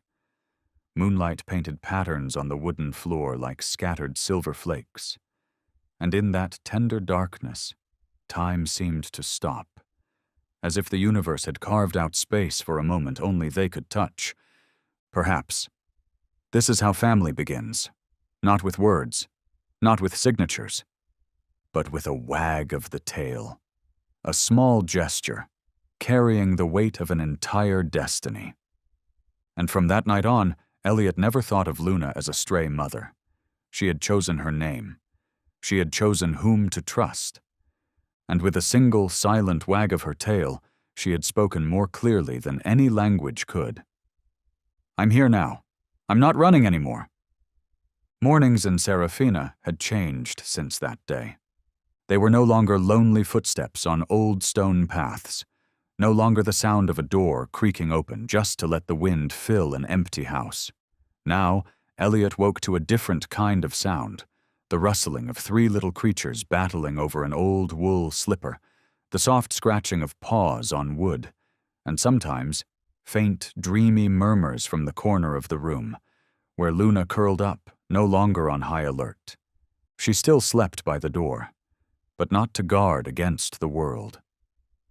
This time, it was to rest assured that if needed, she could rise and protect what she now loved, without having to fight everything outside it. Elliot learned to be a father without a plan. He cut old towels into blankets, carved food bowls from wood, even built a cardboard and pillow fortress for the pups to tumble in. And Luna, at first only watching from afar, gradually took a step closer. The first time she lay near them, head turned the other way. The second, she lay beside them, eyes open, ears alert. And one morning, Elliot walked out from the kitchen and froze at what he saw. Luna was sleeping on her back, belly exposed to the ceiling, a position that only comes when fear is no longer present. It wasn't submission. It was victory, for a soul who once survived on raw instinct and was now relearning how to simply breathe in peace. Elliot began to notice the small shifts. She reacted to squeaky toys. She didn't bolt at the clang of a pan or the roar of passing motorbikes. Occasionally, he caught her watching the little ones dash around, and in her gaze, he saw something that resembled a smile. One evening, as the sun cast a golden glaze across the roof, Elliot tossed a soft ball across the yard. Not with expectation, just a quiet trial. At first, Luna didn't move, but when one of her pups dashed after it, she followed, not to snatch it away, but to run, to play, her gait still uneven, but this run was no longer a flight. It was participation. Elliot stood there, camera in hand, but didn't press the shutter. Because some moments aren't meant to be captured. They're meant to be felt. With each passing day, the house no longer felt temporary. It became a home. The bricks, the chipped bowls, the stains on throw pillows, each became part of something larger. A family, rebuilding itself through the smallest things. Luna never needed to be taught how to love. She only needed time to believe that love wasn't dangerous. And in those sun-soaked days, with small footsteps circling the yard and steady breaths rising and falling at nightfall, Elliot knew. They were no longer alone. One morning, before sunlight reached the grapevines behind the house, Elliot sat at the little wooden table. His old laptop hummed quietly before him. The scent of coffee mingled with the damp fur of three freshly bathed pups. And at his feet, Luna lay half asleep, her ears twitching faintly with the rhythm of his typing. He hadn't planned to write anything. It started with a few photographs, light spilling through a window onto Luna's frail body as she cradled her pups. Another, the three of them tugging at a wool sock, tumbling into her belly. Another still, a fire crackling, Elliot adjusting a new collar, Luna watching from behind, not avoiding the gaze, but holding it. The photos weren't edited, no fancy lenses, but there was something in her eyes, the tilt of her head, or just the way her shadow stretched across the porch, that made people pause. Elliot titled the piece. I meant to travel. But one gaze led me into the woods. He told the whole story, how an ordinary morning in Serafina became fate, the paw prints that followed an unseen stare, the cage, the curled-up pups, the sleepless night at the clinic, the quiet weight of her head on his lap, and how Luna never asked for anything, but gave trust only when it was real. At the end he wrote, "I didn't save them, I just didn't look away." He hit publish and closed the laptop. No expectations. It was simply something he had to say, a way to remember. But by that afternoon, his inbox overflowed. Notifications, messages, emails, comments. "I lost my dog 3 months ago. Your story made me cry for the first time. My daughter struggles with abandonment. I read her Luna's story. She asked, 'Do you think I can learn to trust people again? Like Luna?' I've never owned a dog. But now I understand why some people would give everything for a creature that can't speak. Thank you for giving me hope." Elliot read every message, first in surprise, then in silence. Not because of the praise, but because of what people carried with them, the losses, the wounds they'd never spoken aloud, the quiet shadows no one had dared to enter. A man from Iceland sent a charcoal sketch of Luna, her form encircled by moonlight. A boy from the Philippines wrote by hand, "I was left behind too. But I think I'll be like Luna. I'll find a family." A veterinarian in Argentina asked for permission to print the story and hang it in the waiting room, for those waiting on news that might change their lives. Elliot reopened the article, stared at the photo again. Luna, still nameless back then, sitting in front of the abandoned shack. Her eyes, not accusing, not afraid, just present in a way that couldn't be ignored. He turned to look at her. She was still lying there, one leg curled in, her head resting on a pillow. Unaware that she, a soul once cast aside, had helped thousands around the world step out of their own private darkness. Not with a lecture, not with some grand act, but with her mere existence, honest, unfiltered, a being once abandoned who never backed away from the light. Elliot still woke before dawn. Not from habit, but because he hadn't slept a full night since Emily died. The old flat in London used to echo with footsteps whenever he turned over. The empty half of the bed, where Emily once read books, became a space nothing could fill. Elliot had once thought he'd travel the world with his camera, trying to forget what he couldn't hold on to. But the more he wandered, the more hollow he felt. The pictures were beautiful, the landscapes perfect, but there was no one to share them with, no one to hear the silence behind the lens. And then Luna stepped into his life, not through a call, not through a friendly gesture, but through a gaze he had never seen before. Quiet, unwavering, as if saying, "If you follow, you'll find something." And now, in a small house on the edge of Serafina's woods, Elliot was beginning to understand what he had truly found. Not just a dog he'd rescued, but a part of himself. The part that could still trust, still open up, still choose to stay. There were nights when Elliot sat on the back steps, his eyes resting on the low grass of the garden. Luna lay behind him, ears twitching at his slightest movement. The 3 pups now tumbled across the yard, chasing sticks, barking at shadows, competing over rays of sunlight. And in the rhythm of breath, in the whisper of leaves, Elliot felt his chest grow lighter. He no longer photographed things to keep what couldn't be kept. He captured what was here, what was happening. Like the photo of Luna lying in the sun, eyes half closed, head tilted slightly, a moment of stillness that sang without sound. One afternoon, when the first of the pups climbed onto Elliot's lap and fell asleep, Luna didn't growl. She didn't tense. She simply looked, then closed her eyes. For the first time, Elliot felt accepted. Not as a guest, but as part of the pack. That kind of trust didn't come from pity. It came from something else, a process no one could rush. A space where each wound was seen, but never denied. She had spent sleepless nights. So had he. She had feared footsteps. He had feared silence. But now, when a hand rested gently on her neck without startling her, and a pup dared to fall asleep on his chest, Elliot realized healing is real, and the strange thing is, it didn't begin with strength.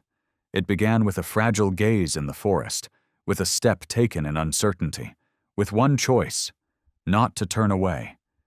He hadn't just saved them. They were saving him with every glance, every breath, every quiet moment of peace in the night. They were a family. No papers, no shared blood, just presence and the willingness to breathe together. The sun had not yet risen. A thin veil of mist, like strands of white silk, clung to the trees, sketching faint outlines at the edge of the forest. Elliot sat alone at an old wooden table by the half-open window. A dark cup of tea, long gone cold, rested beside his laptop, its screen casting a soft glow in the dim morning light. He was writing, not to tell a grand story, not to speak on behalf of anyone, but to remind himself of what had happened, and what was still happening. The file name was simple. No one left behind. The first line appeared slowly, as if measured by breath. We are not perfect, but we are not alone. Elliot paused, looked out toward the porch, where Luna lay curled between two sleeping pups. One had a paw slung over her neck, another nestled into the warmth of her belly, and the smallest, the most mischievous, rested its head on her tail like an endless living pillow. In that stillness, Elliot remembered the first day. Those eyes, that uneven gait, her mud-matted fur. And now, a creature once afraid of the light had become the quiet center of a small, peaceful world. He wrote again, "Some wounds cannot be erased, but we can live with them, fully, if we choose to live together. Luna never came because I called. She came when she was ready. And so did I. I truly came home, only when I stopped trying to run from the past I carried." His fingers moved slowly, but they did not stop. Each sentence surfaced like new skin growing over old scars. He did not try to explain. He did not try to advise. He simply shared that sometimes the only thing we can do is not walk away. I used to think I was the one saving them. But the truth is they gave me a reason to stay. A family not born of blood but of patience and quiet waiting. A gentle breeze stirred the room, nudging a pinned photograph that fluttered on the wooden wall. Luna, captured in a sunlit field, eyes closed, chin lifted toward the light. No fear, no armor, just complete presence. He wrote the final line for that morning. I don't know where I'll go next, but I know I won't be going alone. And I believe, for anyone who's ever felt left behind, there is a place and a soul somewhere out there, waiting to walk with you. He pressed save. A small sound echoed, barely audible, but inside Elliot it felt like the full stop to one chapter, and the quiet beginning of something warmer, truer. Elliot didn't think a piece written at dawn would go very far. But that afternoon, a message appeared in his inbox from someone named Isabel Duarte. Just a few lines, written in simple English. I coordinate the Serafina Community Program. We read your story, and we believe it's something people need to hear.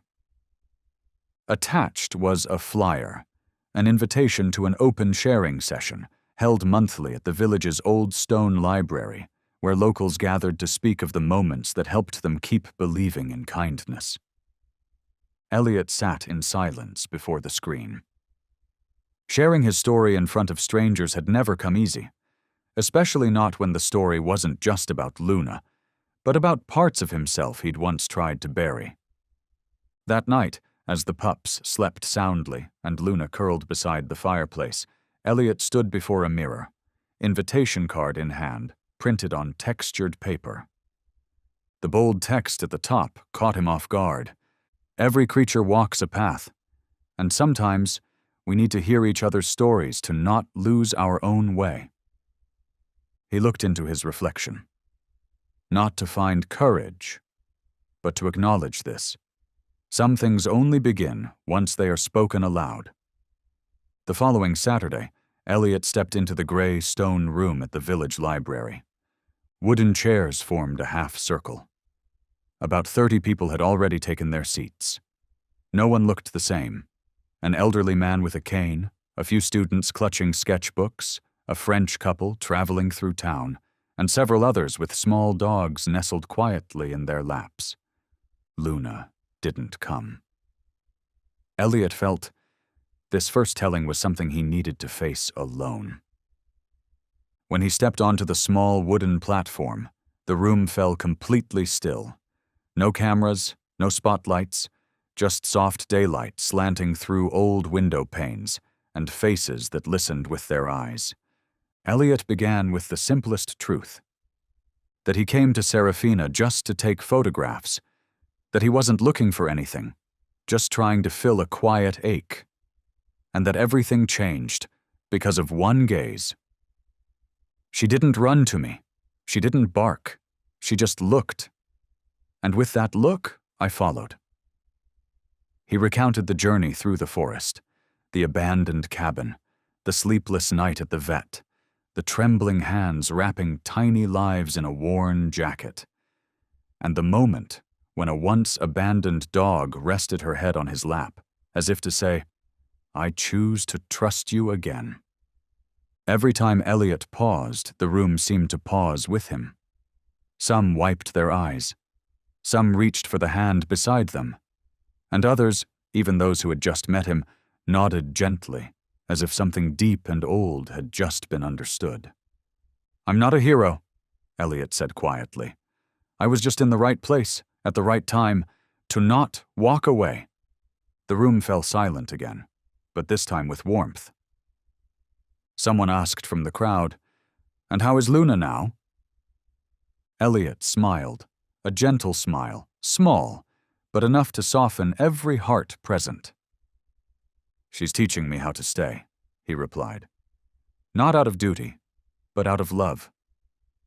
Night descended slowly over Serafina, as if even time itself was reluctant to leave this place. The breeze carried the cool scent of mint from the hedgerow, while insects sang their ancient lullaby beneath the sky's deepening blue. The little house Elliot had chosen to stay in was no longer a shelter. It was home, with the sound of footsteps, the rhythm of breaths, and the warm silences shared between beings once forgotten.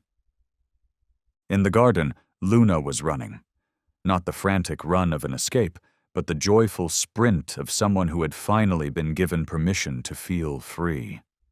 Her once matted coat now shimmered under the moonlight, like flowing black silk. Behind her, 3 puppies clumsily gave chase, tumbling through the grass with boundless, reckless joy. One of them tripped over its own paws, trying to catch a sibling's tail. Luna turned, trotted back, gently nudged the pup at the neck, and waited as it scrambled up again. No bark, no sign of impatience, only patience, only a kind of love that needed no translation. From the doorway, Elliot watched. The camera that once never left his side now sat idle on the windowsill day after day. But tonight, his hands instinctively reached for it, not to capture sorrow, but to preserve something that had come back to life. He adjusted the focus. No need to zoom, no need to calculate exposure, no thought of composition, just a quiet breath, and a viewfinder full of something unrepeatable. Luna stood at the center of the yard, head held high. The moonlight bathed her face, and for the first time, her eyes no longer carried suspicion. Instead, they held something close to peace. One of the puppies had wandered close, now sitting by Elliot's foot. It looked up at him, tongue out, eyes glistening in the glow from the kitchen. Elliot chuckled softly. "All right," he whispered. "Everyone ready?" Click. The shutter broke the stillness, not to interrupt, but to join the symphony already playing beneath the stars. He looked at the image. There was nothing spectacular, no striking angle, no dramatic background, but it was the first photo he had taken in a long, long time. That did not carry sorrow. A photo not to remember what had been lost, but to honor what had finally been found. Later, he placed it in a simple wooden frame and hung it in the center of the living room wall. No caption, no date, just one picture, and the ones who now belonged beneath a shared moon. Beneath the frame, Elliot wrote a single sentence in his everyday handwriting. "No one left behind." The story of Luna was never just about rescuing a dog and her pups. It was, quietly but powerfully, a reminder of something all of us search for: a place to belong. A gaze that doesn't judge, only trusts.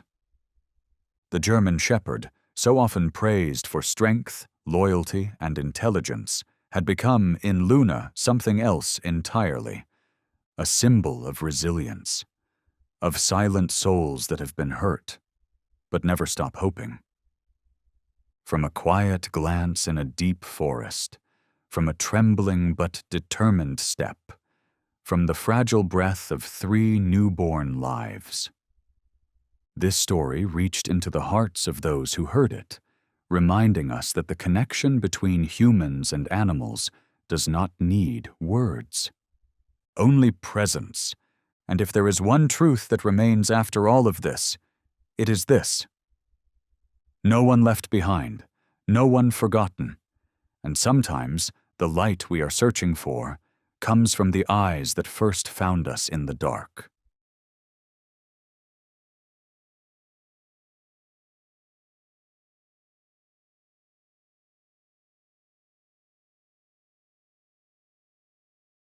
It was an afternoon like any other in mid-June. Sunlight streamed softly through the tall trees of Edgewood Park, scattering golden flecks across the grass. A gentle breeze carried the scent of fresh blossoms, and somewhere in the distance, children's laughter echoed faintly, just enough to paint the kind of peaceful scene that was routine in the quiet town of Fairhaven. 6-year-old Mira Blake, with soft brown curls and a pale pink floral dress, was playing near the small slide at the far end of the park. She giggled as she sent soap bubbles into the sky, tilting her head back to watch them float slowly into the late afternoon sun before bursting in glittering shards. Each time a bubble popped, she clapped her hands lightly, as if every sparkle was a tiny wish taking flight. Not far away, her mother, Joanna Blake, sat on a park bench, a book open in her hands, though she hadn't made it past the second page. Sunlight filtered through the leaves, casting warm patterns across the paper and her face. She smiled at her daughter for a moment, then returned to her book, confident that today would be just like any other. The world around her felt too gentle, too soft to suspect anything could go wrong. But then, just minutes later, she looked up, and Mira was gone. At first it was only a slight furrow of the brow. Joanna stood, walked over to the slide. "No, Mira." She scanned the grass, called softly, "Mira? Where are you, sweetheart?" No answer. Her steps quickened. "Mira?" Her voice rose, trembling slightly. She pushed through the low tree line, checked the sandbox. Empty. Then turned and ran toward the public restrooms. The door swung open, casting a dim light into the tiled room. No one inside. And then it hit, a sensation Joanna had never felt before, like a cold wind punching through her chest. A hollow opening where her heart should be. "My baby! Mira!" She began to scream. It wasn't a voice anymore. It was a raw, primal sound. The sound a mother makes when something deep in her soul begins to scream that something is terribly, terribly wrong. Joanna ran across the park, stumbling over tree roots, wind slapping against her cheeks. Her flats struck grass, gravel, hard dirt. She couldn't tell which path led to her daughter and which led to despair. She called out again and again, "Mira, where are you? It's Mommy! Come on now, baby, don't play tricks, you're scaring me!" But there were no tiny footsteps rushing back, no mischievous giggle, only the wind, and a kind of silence that had no business existing in a place once full of laughter. A crowd began to gather. Parents exchanged uneasy glances. Some joined in the search. But Joanna saw none of it, heard none of it, only the pounding in her ears, the chaos in her chest, and a single, shattering question rising like a scream. What if this is the last time? When the police arrived, she felt frozen. They asked, "What was she wearing?" "A pale pink floral dress." "You walked here together?" "Yes, like every day." "How long were you not watching her?" "Just a few minutes." Joanna wanted to claw her own face. Each question tore open the last peaceful moment and turned it into a crime. Just a few minutes. The words echoed like a sentence, as if it had been her hand that let Mira go, as if it was her grip that loosened and opened the door to something terrible. By the time the sun began to set, Joanna's hands had started to tremble. Her eyes were glassy. She was little more than a hollow shell, forced to breathe, to stand, to answer, while her mind replayed a single memory. Mira turning back to smile at her as the bubbles floated high. The last smile. And a shadow behind her. One Joanna hadn't noticed in time. Later that evening, an elderly woman named Agnes Mallory, who lived in the house at the edge of the park, approached slowly, her voice raspy with age and worry. "I saw a black van. No license plate on the back. It was parked by the trees, just on the edge of the woods. There was a man standing near it. I thought he was with the electric company." The police took her statement. A search unit was deployed immediately. They combed the forest, expanded the perimeter to the outskirts of town. Drones buzzed over treetops. Floodlights lit up the earth like daylight, but nothing. No cries. No tiny shoe. Nothing. Joanna stood in the middle of the park, shaking. The ground seemed to shift beneath her. Someone draped a coat around her shoulders. Someone else offered a ride home. She refused. She couldn't leave, not while Mira was still out there somewhere. Cold, afraid, alone. "I can't leave her," she whispered. I'm her mother." No cries. No little shoe left behind. Nothing. 36 hours later, in the dark of a rain-soaked night, a call came into the police station from a gas station off the highway. "We found a little girl curled up behind the water tank out back. She won't speak. She's just holding her knees and shaking." Joanna got the call at 2 a.m. When she arrived at the hospital, Mira was wrapped in 3 layers of blankets, eyes wide open as if trying to hold on to some image in her mind, but unable to name it. She didn't cry. She didn't speak. She didn't look at anyone. Not even her mother. Initial medical report: psychological condition, acute shock response, possibly related to a life-threatening event, no signs of severe physical assault, unable to recall specific events, completely withdrawn, no verbal response, no eye contact. News of the disappearance and the miraculous return swept through the small town like wildfire.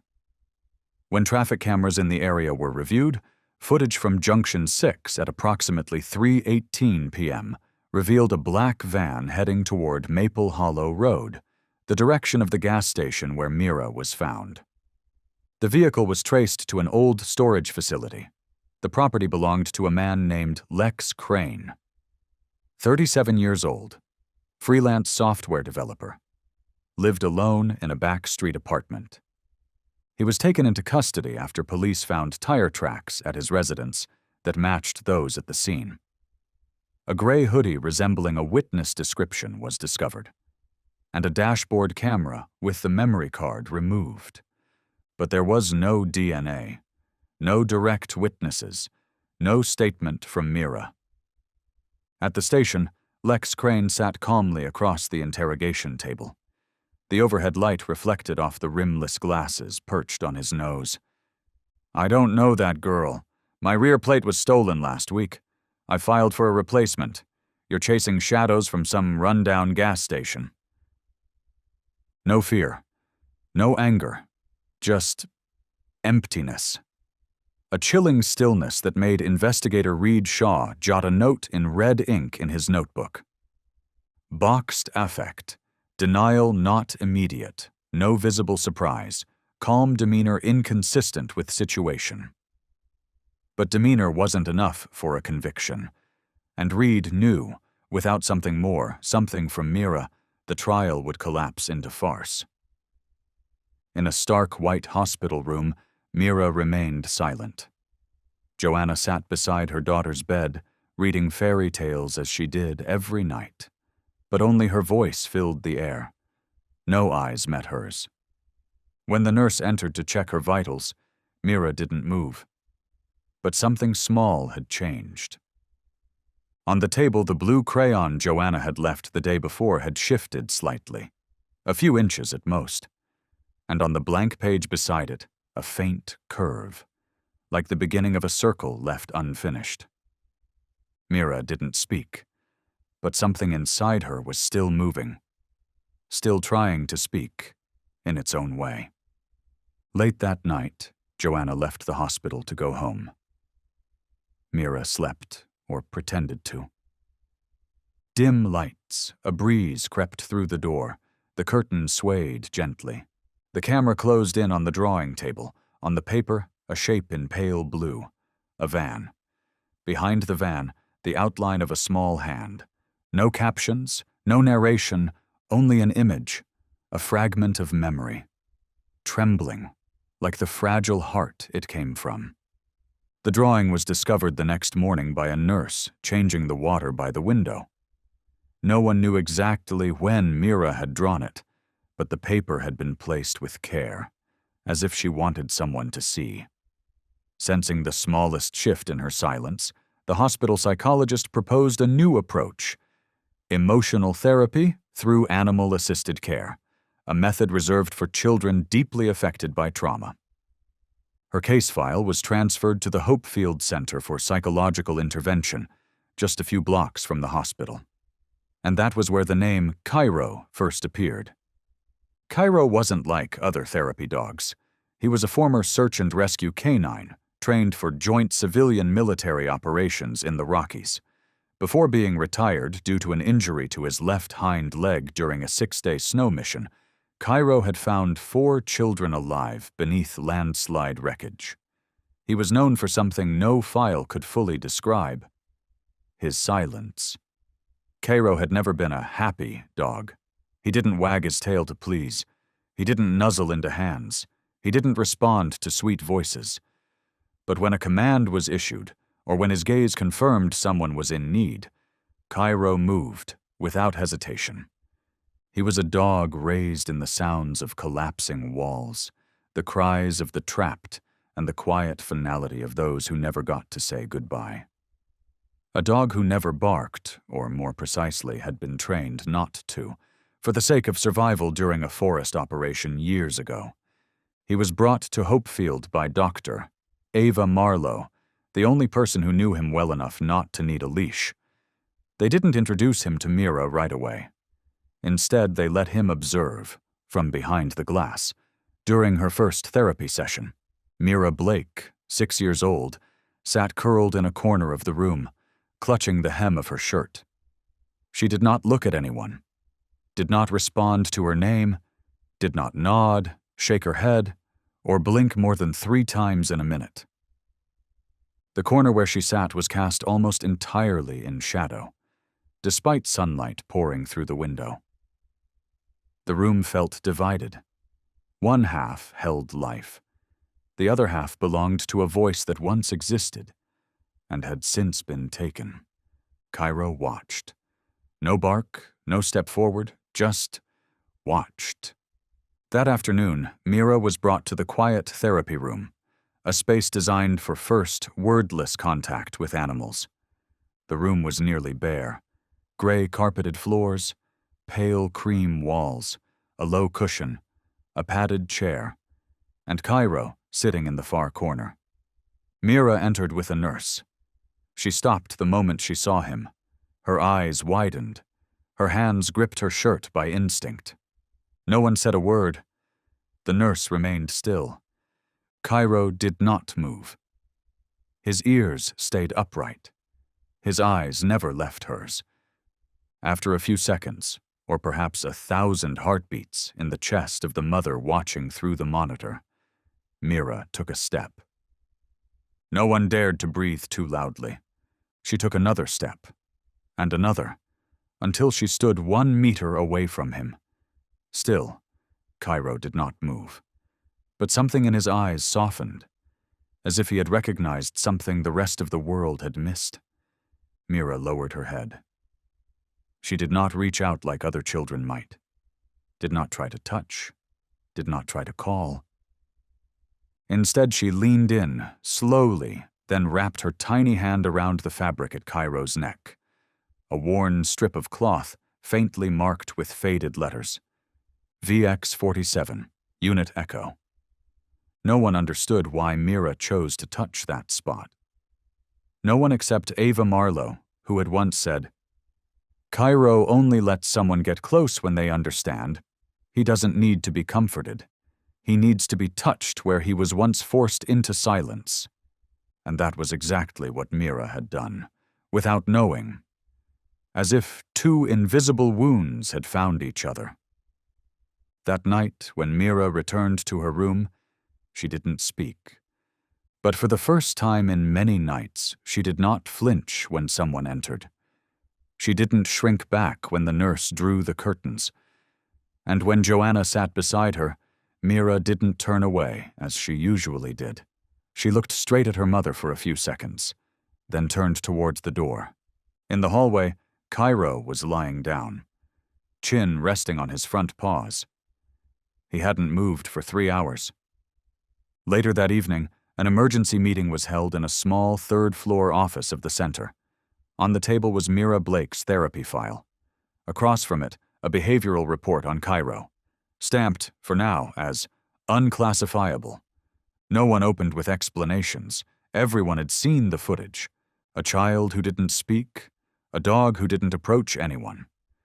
But when placed in the same space, they had needed no instruction to understand each other. Chief Physician Dr. Whitmore was the first to break the silence. "I don't know exactly what happened, but for Mira, that wasn't a dog. That was someone who speaks her language, without words." All eyes turned to Ava Marlowe. The silver-haired woman sat in silence, fingers interlaced just below her chin. She didn't speak for a long time, but when she stood, her voice didn't need to rise. It carried weight far heavier than any degree or title in the room. A child who does not speak. A dog who was once forced into silence. Maybe that is the only language left between 2 wounded souls. For a moment, the entire room held its breath. Everyone knew this was no longer about therapy. This was something no clinical model could explain. A meeting that belonged to something deeper, older, quieter than science. That night, back in the hospital room, Joanna said nothing to Mira. She didn't try to read a story or play soft music like she used to. She simply pulled the blanket gently up to her daughter's shoulders and placed an old stuffed rabbit in her small hands, the only toy Mira had held on to from before she vanished. As Joanna stood to leave, the little hand tugged the hem of her blouse, a silent plea, a whisper without voice. "Don't go." Joanna bent down. Mira didn't look at her. Her face was turned to the wall, shoulders trembling. And then a whisper, thinner than breath, softer than the breeze slipping under the door. Joanna wasn't sure she'd heard anything at all. But the security camera did. The next morning, when the technicians extracted the audio, the room fell into silence. No background music, no monitor beeps, just one phrase, broken and small, but unmistakably clear. Cairo. Don't go. The words were not complete, not polished, but they were everything the world needed to know. That Mira was still here. Some part of her heart still beat, still clung to the one thing that never asked her to explain. The one soul who had known the depths of silence, too. Joanna wept. Ava, quiet beside her, ran her fingers over a photo, faded numbers barely visible on the collar of Cairo's vest. She whispered like a prayer, "Hold on to her, Cairo. Hold on to the child who is learning how to survive through your presence." And somewhere in the night, under the dim hallway light at the far end of the floor, Cairo lay outside a little girl's door. He did not sleep. He did not move. He needed no command. The heater hummed in the background. Fluorescent light bled softly around the edges of the door. Inside, Mira Blake was still sleeping, curled up like a bud not yet ready to bloom. They say trauma makes it hard to trust. But sometimes, trauma also reveals who will never betray you. And Mira knew. Cairo was one of those few. The next morning, when Dr. Ava Marlowe entered the therapy room, Mira was already sitting on the rug. Not the chair, not the bed, but the soft carpet near the window, where Cairo usually lay. She didn't look at anyone. But when Ava approached, Mira raised her hand, not to reach out, but to signal stop. A small gesture, but clear. Then she turned and looked at Cairo. She didn't call, didn't smile, just looked. And Cairo, still perfectly still, blinked once, then slowly rested his head across the little girl's legs. Ava held her breath. So did the entire observation team behind the one-way glass. It was the first act of mutual recognition. A language reformed, without a single word. In the week that followed, Mira didn't learn letters. She didn't learn to speak. She didn't recount what had happened. What she learned instead was how to communicate, with her hands, using a simplified version of sign language, tailored for children in crisis. 2 fingers held parallel. I saw. A tap to the forehead. I remember. Palm turned down. No. A single pointed finger. That. At first, it was just a way to say yes or no to the doctors. But somehow Cairo seemed to be learning it too. Every time Mira raised a hand, his eyes would lock in, his body subtly shifting, tilting his head, curling a paw, adjusting his breath. Mira didn't need to learn how to trust. She needed someone willing to believe her, without forcing her to explain.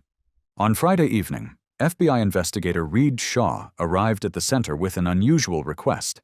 He proposed a non-verbal identification protocol, using a set of suspect photos designed for minors. Ava resisted at first. But after watching the surveillance clip of Mira whispering, "Cairo, don't go," she fell silent. For a long time. "We won't ask her anything," Reed said. "We'll just observe." The room was adapted for comfort. Soft ambient lighting. Ceiling lamps dimmed to 40% to prevent overstimulation. No natural light. Curtains drawn. The door remained closed, but never locked. Cameras operated in silent mode. Mira Blake, 6 years old, sat cross-legged on a circular mat in the center of the room. Her back was straight. Her hands rested softly on the fur at the nape of Cairo's neck. the retired rescue dog, now the only person she allowed near. Cairo lay beside her, his head pressed gently against her leg. His chest rose and fell in quiet rhythm, like a living drumbeat. Steady, present. His thick gray coat lifted slightly with each shift in her breath. Before them, a screen lit up. A sequence of faces appeared, the first set of 10, drawn from a standardized psychological test database. Each photo remained for 10 seconds, then faded into the next. Every image was stripped of distractions. No hair, no jewelry, no background, only faces, and what the child would see in them. Mira didn't move. Her eyes drifted over the faces as if peering through fogged glass, not with fear, not with curiosity, just passing. As if each face was foreign, irrelevant, untouched by the memory curled deep inside her. Outside the observation room, FBI investigator Reed Shaw stood with arms folded. He hadn't expected much from this session. It was procedural, just confirmation, or elimination. But something in the rhythm of Mira's small hand resting on Cairo's back kept him rooted to the screen. And then, the 11th photo appeared. A direct shot, a man, around 40, expressionless, even features, eyes open but void of focus, no defining marks, nothing memorable. Lex Crane. The name was stripped, the data had been cleaned. But Mira stopped, her little hand tensed over Cairo's spine. No one noticed it at first, except Cairo. His ears lifted, not like a dog hearing a sound, but like something deeper had shifted. Service dogs, especially those trained for search and rescue, could sense hormonal changes, shifts in heart rhythm, and waves of memory breaking the surface. Cairo stood. Not slowly, but deliberately. Posture tall, eyes locked on the screen, his lips curled slightly, not in a snarl but something older, instinctive, protective, and then Mira raised her hand, her finger pointed. Straight, unshaking, not sharp, but not unsure. A motion so small it would have gone unnoticed in another room, another context. But here, it was a scream, a thunderclap without sound. Cairo growled. Not a bark, not a trained response. It came from deep inside, a guttural rumble vibrating against the walls. It was ancient, primal, like the voice of a wolf who remembered the taste of blood on its fangs. Like a soldier who had met this enemy before. And now, here he was, not in flesh, but in pixels. Cairo took a step. Not a straight line, but a calculated arc, closing the distance with a protector's stance, a warrior's circle. He did not pounce, but he stood at the line, waiting. Reed pushed through the door. He raised a hand, not to stop, but to acknowledge. Cairo didn't need commands. He didn't move because of orders. He moved like he had smelled this man once, not with his nose, but with memory. That scent that never fades, adrenaline, cheap vinyl, restraint tape, the fear of children. All of it once left its mark inside the torn cavity of this dog's ribs. Mira stood. No one called her. No one asked. But when Lex Crane's face appeared, when Cairo growled, she rose. She tucked her hair behind one ear. She walked toward the screen. Her eyes weren't cloudy now. They were frozen, like a river locked by the weight of memory. Cairo followed, slow, silent, each step of his pause like a drumbeat calling something forward. Ava drew in breath, then whispered, "This isn't training. This is memory, and it's fear.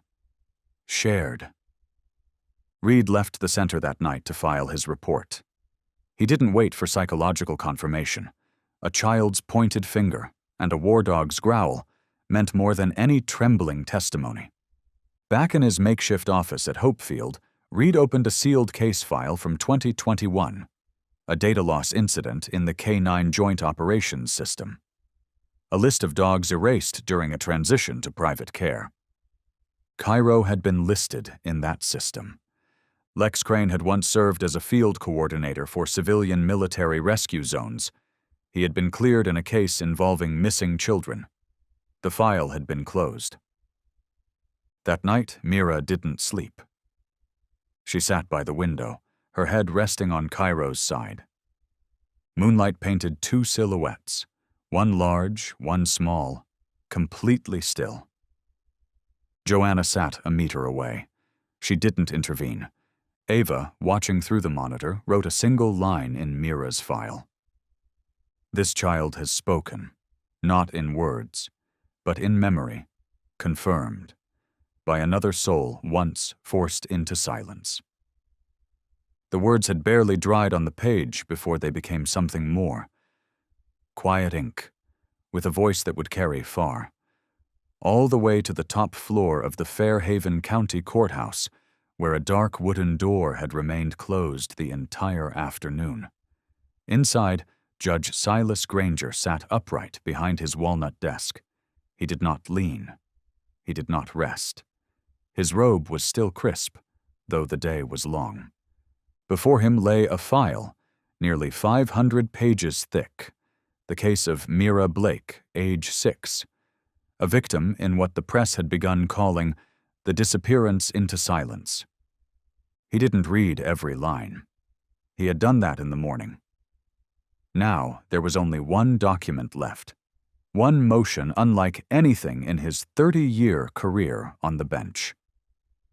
Request to allow a certified emotional support dog to be present in the courtroom to assist a nonverbal minor witness during testimony through nonverbal signaling. Silas frowned. Not in dismissal, but in consideration. He had been a soldier once, a conscript, then an officer, then a military lawyer. He was trained to separate emotion from evidence. Judgment, he was taught, was a luxury. Truth lived in the files. And for 3 decades on the bench, he had never let sentiment tip the scale of justice, never misjudged, never had a ruling overturned. But tonight, one line in the report stopped him from closing the file as he usually would. The child did not speak, but pointed at a suspect's photo with such precision that a trained rescue dog reacted as if it had encountered an old enemy. Silas set the pen down gently. His hand paused over the words, service dog, not pet, not companion. That term was reserved for canines trained for combat, explosive detection, hostage rescue. Military or tactical units, and if it appeared in a legal motion, it meant the one who wrote it knew exactly who they were speaking to. He pulled the photo file on Cairo, the dog named in the request. A thick, muscled back, deep brown eyes, a long scar running across the right flank. Hostage recovery unit, wounded while subduing a knife-wielding assailant during a child abduction case 2 years ago. Silas exhaled. Still not enough. Dogs could be loyal. But justice demanded more than loyalty. It demanded verification, evidence, reason. He was about to close the file when a sheet slipped out from Mira's case materials. A drawing, scribbled in soft blue pencil, a van, missing a license plate, a tiny hand reaching into empty space. No face, no caption, no explanation. And because there were no words, he stared longer. Silas had once watched another little girl, over 20 years ago, take the stand in this very courtroom. She cried as she tried to name the man who had taken her innocence at 12 years old. There was no evidence, and Silas, newly appointed as associate judge then, said nothing. Lacked the strength, feared the ruling without a full file. 1 month later, that man killed another victim. The evidence came after. But justice had arrived too late. Since that day, Silas swore to never let silence be the reason someone died. Not again. Not ever. Now he reached for the wooden stamp, the same one used to sentence men, to free the innocent, to end chapters of lives. But tonight, it was more than ink and wood. It was a decision. Could a dog bear witness through behavior? Outside the window, the city faded beneath a thin rain. The courthouse stood hushed in the dim. But inside him, something remained unsettled. Silas spoke, just under his breath, just loud enough for his own ears. If he's just a dog, then this trial changes nothing. But if he's the one thing that helps that child speak, then fairness must know how to listen, even when no sound is made. He closed the file with care. Light, but final. The next morning, the approval was signed. Blue ink on ivory paper. A signature, clean and tilted just enough to say it could not be taken back. Beside it, a red stamp, round, the edges bleeding faintly as if hesitation had touched it once, but not held it. Cairo, the German shepherd with a scar across his right shoulder, was granted permission to be present beside Mira throughout the trial. Not as a witness, not as an exhibit, but as a bridge, one between silence and justice.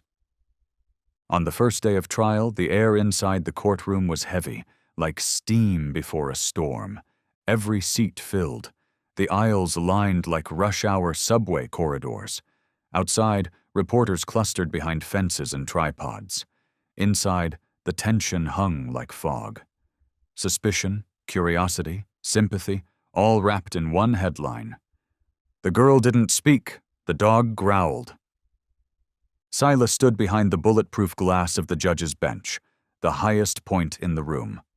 From there, he could see everything, every smirk, every doubt, every flickering eye when someone realized they had once questioned the child's truth. Then Mira entered.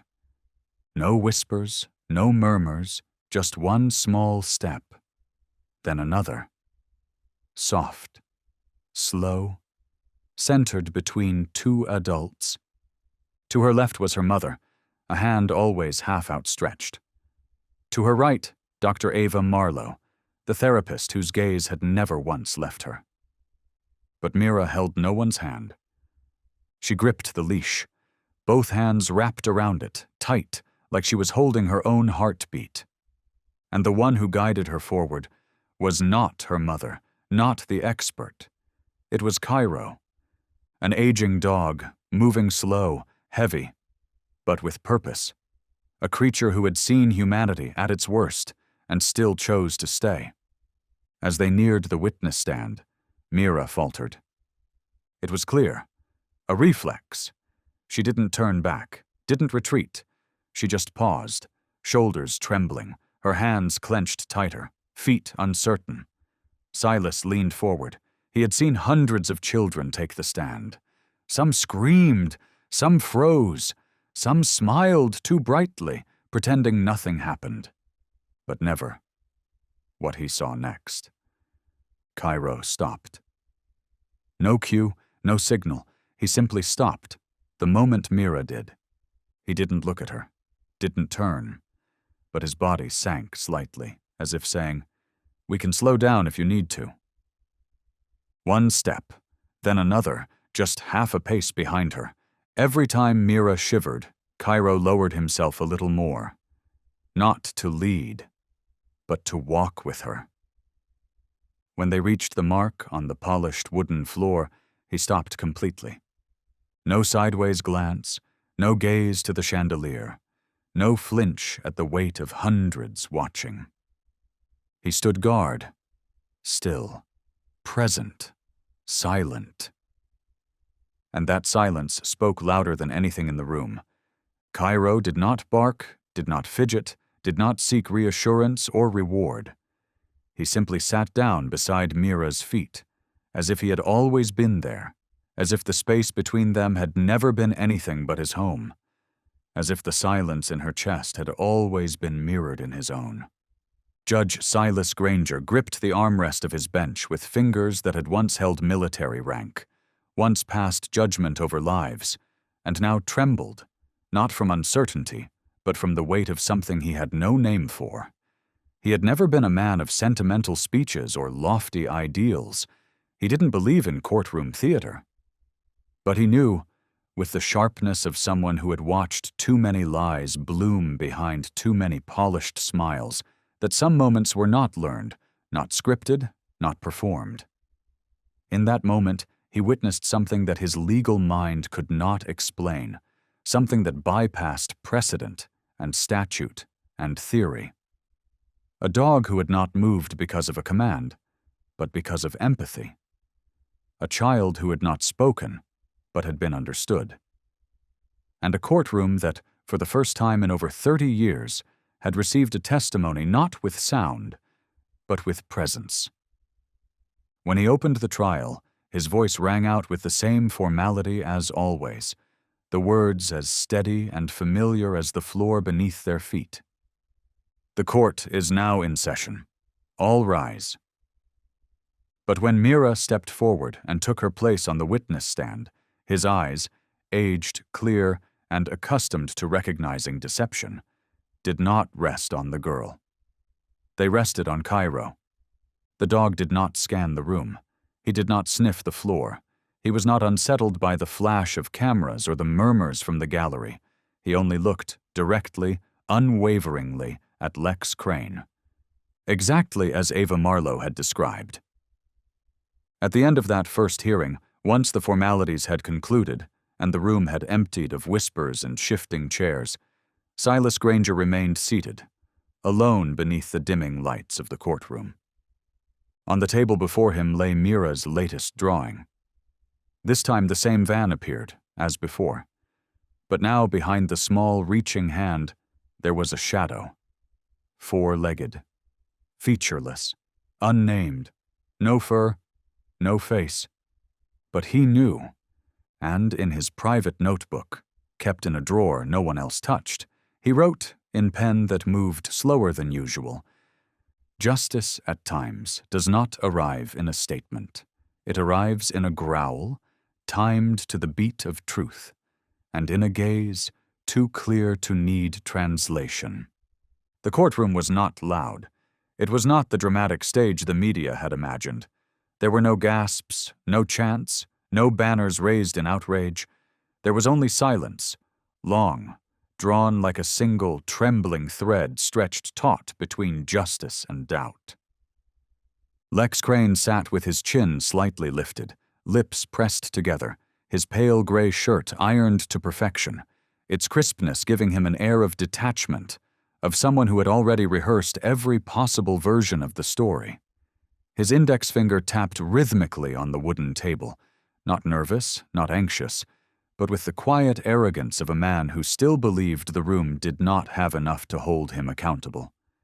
Above him the lights glowed steady, casting a soft halo that should have been neutral, but instead cast his shadow long and uninvited, stretching toward Mira, like a darkness that refused to wait for permission. Mira did not look at him. She did not glance to either side. She sat upright in the witness chair, the dark wood beneath her etched with decades of testimony, some of it honest, some of it broken, and much of it wiped clean with tears. Her hands lay still in her lap. Her fingers did not twitch. There was no trembling, no fear in her posture, and yet no defiance either. Just stillness. A kind of stillness that was neither peace nor surrender, but something that had learned far too early how to hide pain in plain sight. Cairo lay beneath her. Still. Unmoving, like a stone slab at the base of a monument. His breathing so measured, so quiet, it was as though even that rhythm knew not to disturb the weight of this hour. Judge Silas leaned slightly forward, hand beneath his chin, eyes moving between Lex and Mira, and then to the dog that had become something more than animal, something not yet definable in legal terms. The session began with the usual formality, his voice carrying over the room like the opening bell of a ritual. Will the first witness please take the stand? No one moved. The air itself seemed to pause. The prosecutor, Ava Quinn, approached slowly, her voice lower than usual but steady, every word carefully shaped. "Mira, can you look at me for a moment?" There was no reaction. Ava smiled, not because she expected one, but because she understood. She had worked with children who carried silence like armor. She knew that silence, too, was a form of response. "That's all right, sweetheart. You don't have to speak if you're not ready. I just want to ask a few things. If you feel okay, you can nod, or shake your head, or you can simply look at Cairo." There was quiet. Only the scratch of pens, the soft click of camera shutters held at a respectful distance. And then, almost imperceptibly, Cairo rose. No one had given a signal. No voice had prompted him. He simply looked straight at Lex Crane. Judge Silas stilled. His gaze, once hardened by years of watching blood-stained truths and fabricated oaths, now held something new, a sense of witnessing a verdict not handed down by law but by instinct. And then came the growl. It was not loud. It was not erratic. It did not disrupt the room. It was low, drawn from deep within the chest, a sound that echoed like a drumbeat in a hollow chamber. Cairo's body went rigid. His ears were high. His fur bristled along his spine like iron threads. His eyes did not stray.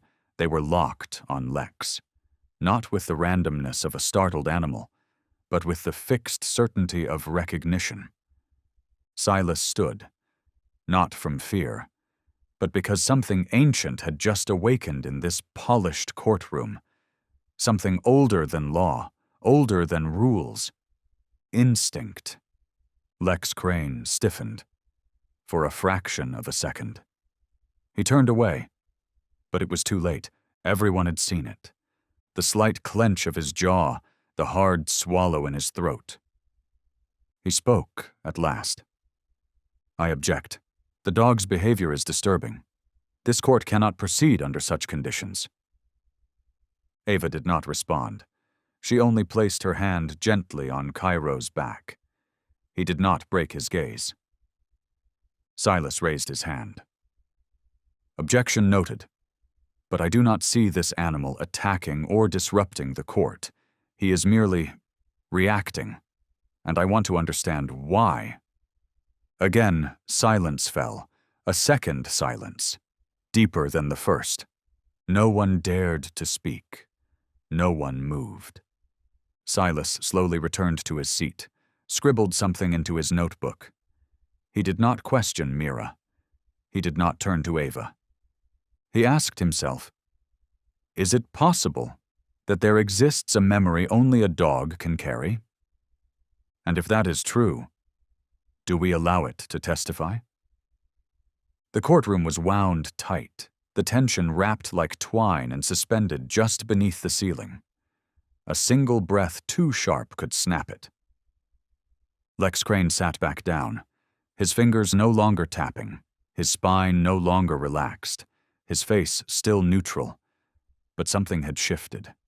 The faintest crack in the mask of a man who had just been seen. Silas Granger no longer watched him. His attention was on Mira. She still hadn't moved. But something had shifted in her gaze. Subtle. Quiet, but undeniable. Not fear. Not avoidance. Not the hollowness from before. Ava stepped forward, her voice now a whisper shared only with the child. "Mira, if you don't want to speak, that's okay. But if you feel something is wrong, you can let Cairo know. Right?" The silence that followed was long. And then, Mira tilted her head. So slightly the cameras missed it. But Cairo saw. He turned his head toward her, then lowered himself slowly to the floor, as if answering her with a nod. Silas could not say what had just happened. But in that moment, through a kind of intuition he had never relied on in court before, he knew he was witnessing a conversation between two beings that no one else in the room could hear. Ava stepped back, her tone softened to finality. "Thank you, Mira. That will be all for today." She turned to Silas, her eyes seeking instruction.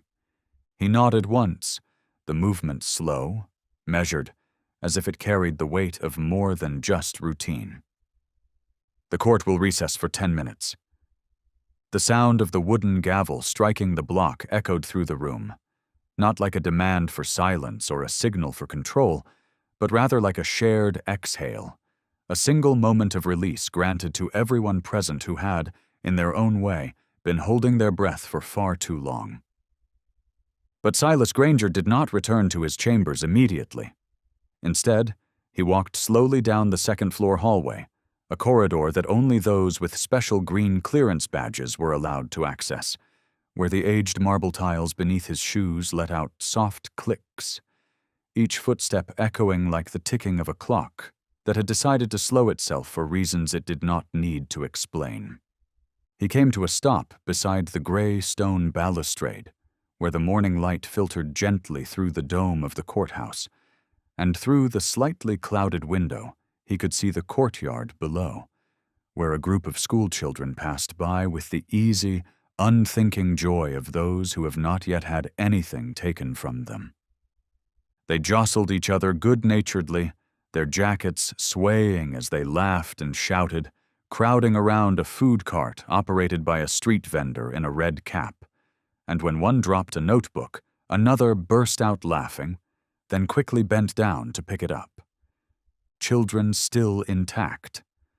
And in that moment, the scene, so ordinary, so mundane, that on another day he would not have noticed, lodged itself in his mind like a splinter, because he had just come from a courtroom where a child no longer looked like that.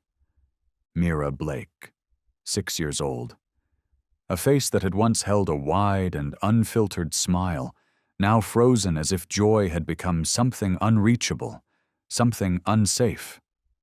Silas closed his eyes, and from the darkness behind his lids, the image from the case file returned, as vivid as if it had been freshly printed only hours ago. That first photograph, Mira on a swing, her hair tilted messily across her cheek, her lips parted in a shy but unmistakably happy grin. One hand clutched the swing's rope, the other lifted in midair, as if waving at her mother just out of frame. And then he saw the face again. The face from this morning. Not the same child at all. Sitting unmoving, hands folded on her lap, eyes unfocused and unreachable, as if some part of her had been pulled out of the timeline of childhood and left behind, caught somewhere between waking and nightmare, where language no longer dared to follow. And now, here he was, being asked to trust something even more fragile than a sworn statement. A growl, a gaze, a dog. Soft footsteps sounded behind him. Silas did not turn. He didn't need to. He knew it was Ava. She stood beside him without a word, her silence not empty but respectful, carrying within it everything that could not be spoken. And after a moment, she handed him a sheet of paper. No preamble, no defense, just paper. "She drew this last night," she said quietly. "Didn't say a word. But she gave it to me this morning before I left the center." He took it carefully. A sketch, slightly heavier in pencil stroke this time, drawn on a folded sheet of standard A4 printer paper, the edge creased but not torn. It was the van again, the same one from earlier drawings. But now, behind the small raised hand of the child, there was a shadow. Four-legged. Featureless. No fur, no breed. Just a shape, a presence, positioned between the van and the child, as if it had always been meant to stand there. There was no caption, no narration, but he understood instantly. Cairo. That shape was him, a being without words, who had stood in a place where adults should have stood all along. Silas gripped the drawing, not tightly enough to crease it, but firmly enough that it wouldn't drift away. And some distant part of him almost laughed, not out of joy, but disbelief, because for decades he had dismissed sentiment as courtroom noise, filtered out emotion as irrelevant. He had once prided himself on his refusal to accept belief without evidence, to reject anything built on intuition alone. And now here he was, paralyzed by a child's sketch in blue pencil. Ava didn't linger. She left him gently, as if even a single word might cause the moment to collapse. Silas turned and sat down on the long stone bench pressed against the wall, pulling out his leather-bound journal, the one stitched by hand, never read by anyone else, the place where he wrote what could not be filed but could never be forgotten. And in it, beneath entries about verdicts and regrets, he added a single line. Justice does not always arrive by testimony. Sometimes it arrives through a growl, timed with terrifying clarity, and a look that needs no translation. The pen slowed. His hand rested on his knee, motionless. He didn't want to believe, but he was no longer sure. Because during the entire trial today, not the defense attorney's objections, not the prosecutor's careful questions, but that one moment, the one when Cairo's body had gone rigid, his breath deepened, his voice trembled into a growl at the sight of Lex Crane. That was the moment Silas had felt the chill crawl up his spine. And that feeling had not come from a file, not from logic. It had come from instinct, from intuition. And he hated that, hated how instinct could not be footnoted or referenced, how it had no place in court transcripts, how it could never hold its ground under cross-examination. But he also remembered that he had once ignored such an instinct. A little girl, years ago, trembling, had whispered that her uncle visited her room at night. No bruises, no physical proof, and Silas, young, new, too afraid to be wrong, dismissed it as inadmissible. The following year, that child had been admitted to the hospital. Pregnant, at 12. He had not been able to look in a mirror for 4 months. Silas looked up. Sunlight broke through the high glass of the dome, falling in narrow columns across empty benches.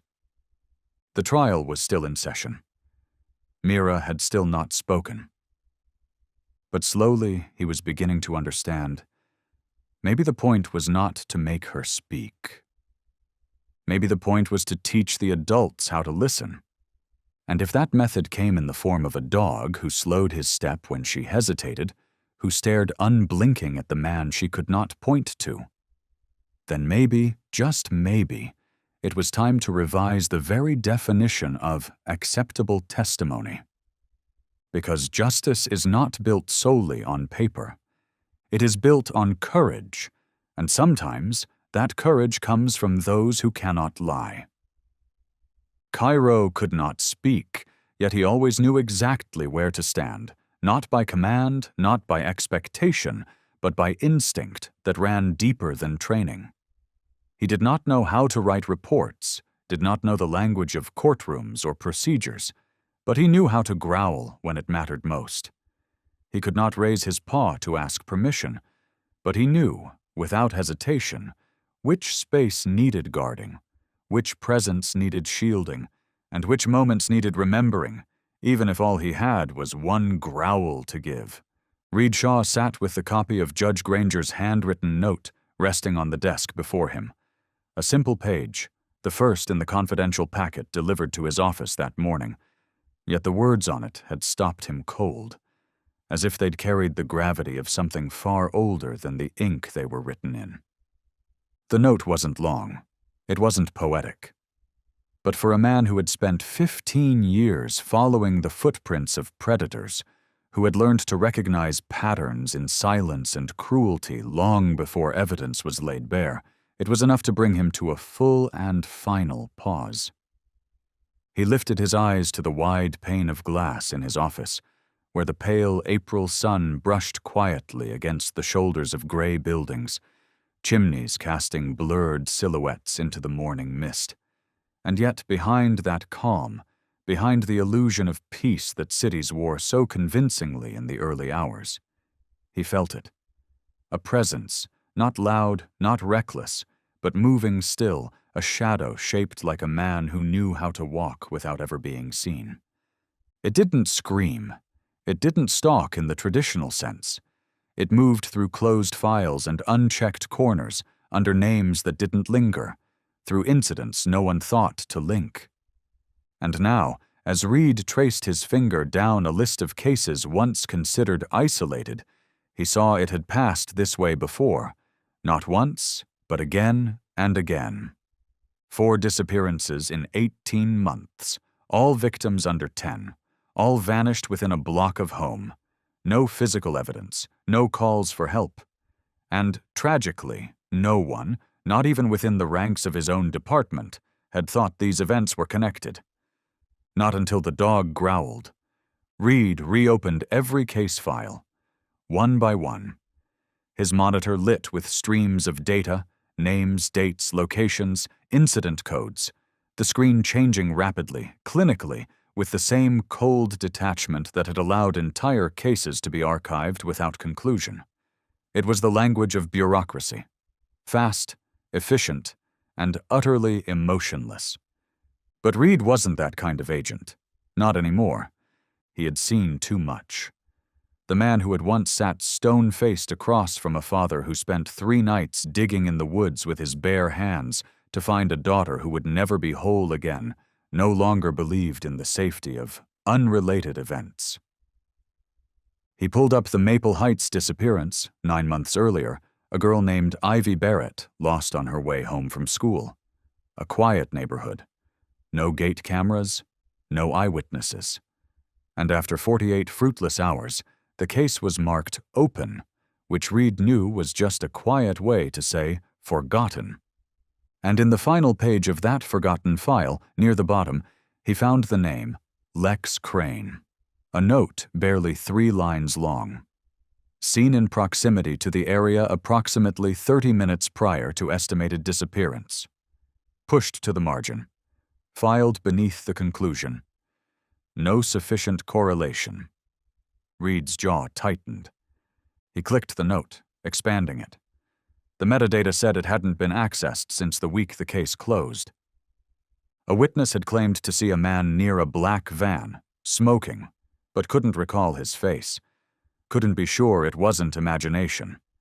The patrol team, young and by the book, followed protocol, scanned local cameras, found nothing suspicious, called in Lex. He had an alibi, a delivery at an electronics store 2 blocks away. The package had a signature. The store had surveillance footage. Textbook, Reed muttered. Textbook Lex Crane.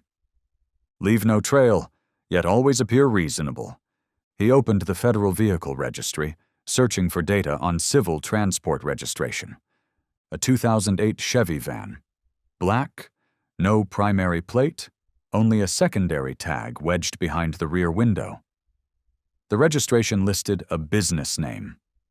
Starpath Electricals, a company filed just 17 months ago, with no actual address, only a rented P.O. box. Reed pushed back from his desk, arms folded, fingers tapping on the wood with the rhythm of calculation.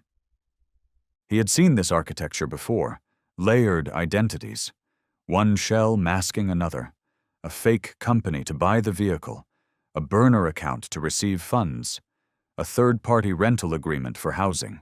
No fingerprints, but a pattern. He followed the structure thread by thread, each point of data a strand in a larger web. None of them meaningful on their own.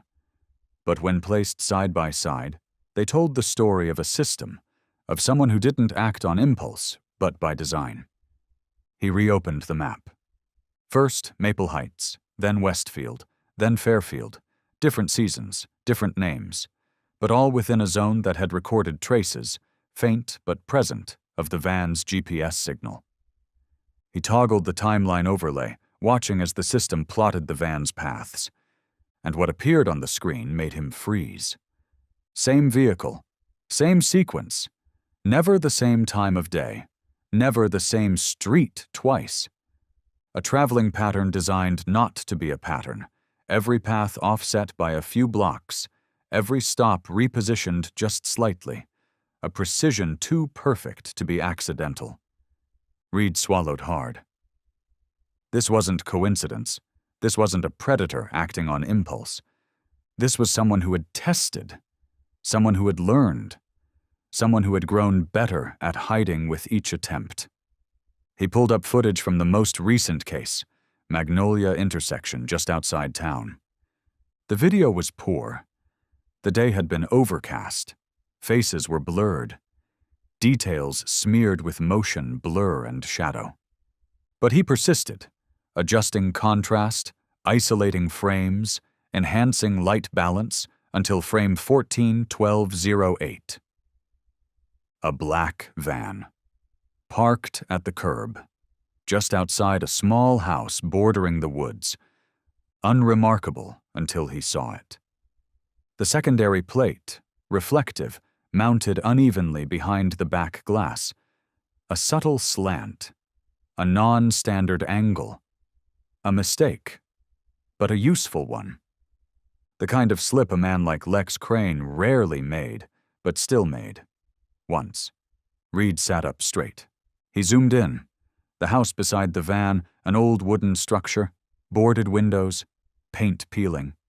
Abandoned since 2012. And he remembered it. He had walked through that house years ago, the walls thick with cobwebs, the floors groaning beneath every step. At the time, the case had involved low-level financial laundering, nothing significant, except for one name that appeared in the witness logs. Lex Crane. He opened the 2020 file again. Amal Systems, a software firm flagged for suspicious transaction routing. During the investigation, someone had signed for software transfer documents at a location tied to the laundered funds. Lex Crane. A chill ran along Reed's spine, not because of what he now knew, but because of how long it had taken to see it. Every case, every alias, every clean alibi. He had never touched the violence directly, but he had always been the shadow that walked just behind it. And that shadow, up to this very moment, had not yet been tied to any single piece of tangible, court-admissible evidence. Reed stood slowly, deliberately, as if every joint had begun to understand the weight of what had been building for far too long. And he stared at the screen in front of him, where Lex Crane's photo still remained, that face so composed it had somehow become void of life altogether, bearing none of the arrogance of a cornered criminal, none of the recklessness of a man desperate to fight back, and certainly none of the overt menace so often found in those who were used to wielding control. It was simply blank. As though this man had never truly existed within the structures of society, or perhaps worse, had learned how to exist within them so perfectly, so unassumingly, that he had passed through them invisible. Reed whispered to the screen, not for effect, not for anyone else, but as a release of something that had been coiling inside him all morning. "You're not a ghost. You're the ink stain nobody looked closely enough at." And then, after a pause that came from somewhere deeper than thought, he added, almost reverently, "Maybe, just maybe, a dog saw you, more clearly than any of us ever did." He picked up the phone, dialed Ava, and the tension in her voice came through before she even spoke a full word. "What did you find?" Reed's response came fast, clipped only by urgency, not uncertainty. "Lex rented a cabin in the forest under a shell company. He's been present at no less than 3 of the abduction sites. His van, the same model, was caught on camera even after attempts to erase it. And there's one more thing I never thought I'd say out loud." Ava didn't speak. She waited. And when Reed finally did continue, his voice had lowered, not out of fear, but gravity. "That growl yesterday. It wasn't instinct. It was recognition. On the other end of the line, he heard her breath catch just once, a sharp, stunned intake, like something had torn loose behind her ribs. Reed continued. I'm done calling it weak evidence. I'm calling it a warning, one we've ignored for far too long. He hung up and summoned the digital forensics unit, ordered a full backup of all extracted footage, then sent an urgent request for physical scene assessment. And without waiting for confirmation, he grabbed his coat, stepped into the hallway, and headed out into the morning with nothing playing on the radio and no one riding beside him. Only his hands gripped tighter than usual around the steering wheel, and a cold resolve that came not from training, not from logic, but from something much older and harder to explain. Instinct he had once dismissed, now pounding at the gates again. Cairo, a creature who had never learned the words to explain what he knew, but who had, somehow, pointed at Lex Crane not with accusation, not with testimony, but with the kind of memory that lived in the body, in the bone, in the breath. Humans might forget, but dogs, they do not. And now Reed would find out exactly where that memory had been left behind. When the SUV rolled to a stop before the decaying cabin, the scent of damp earth and forest wind spilled through the air vents, like something older than rot, older than the house itself. The cabin stood hunched and crooked in the clearing, its roof sagging as if under the weight of too many secrets, its windows broken from the inside out, not by time, but by something that once wanted out. Reed stepped out, flicked on his flashlight, checked his sidearm, then took one long breath to steady the drumbeat in his chest. This wasn't just an abandoned building. It was a memory, one that had never been spoken aloud. Inside, the air was heavy with dust, every surface blanketed except, here and there, for the fresh indent of a shoe, the clean mark of a heel, the undeniable evidence of someone returning. He moved slowly. The living room was barren, furniture long gone, but in the kitchen, a burned smell lingered, not from decay, but from wood that had been set alight and then abruptly smothered. On the table sat a single ceramic bowl, dried food crusted at the rim. No spoon, no other sign of habitation. He moved toward the back. The rear door was open. Small tracks led out, not from a vehicle, but from a trolley, the kind used to move something too heavy for arms alone. Behind a storage room, he found a narrow door, half hidden behind stacked wood and a curtain of dust. The door was locked, the hinges rusted. Reed pried it open with a crowbar. The wooden stairs creaked with a deep, aching groan as he descended, barely wide enough for one body to pass through. When his flashlight hit the wall at the bottom, the beam revealed charcoal-scrawled words, uneven and desperate. No sound, no words. His chest tightened. In the far corner of the basement sat a wooden crate, not a modern cage, but a crude, decaying pen, the kind someone might build in a place they never expected anyone to find.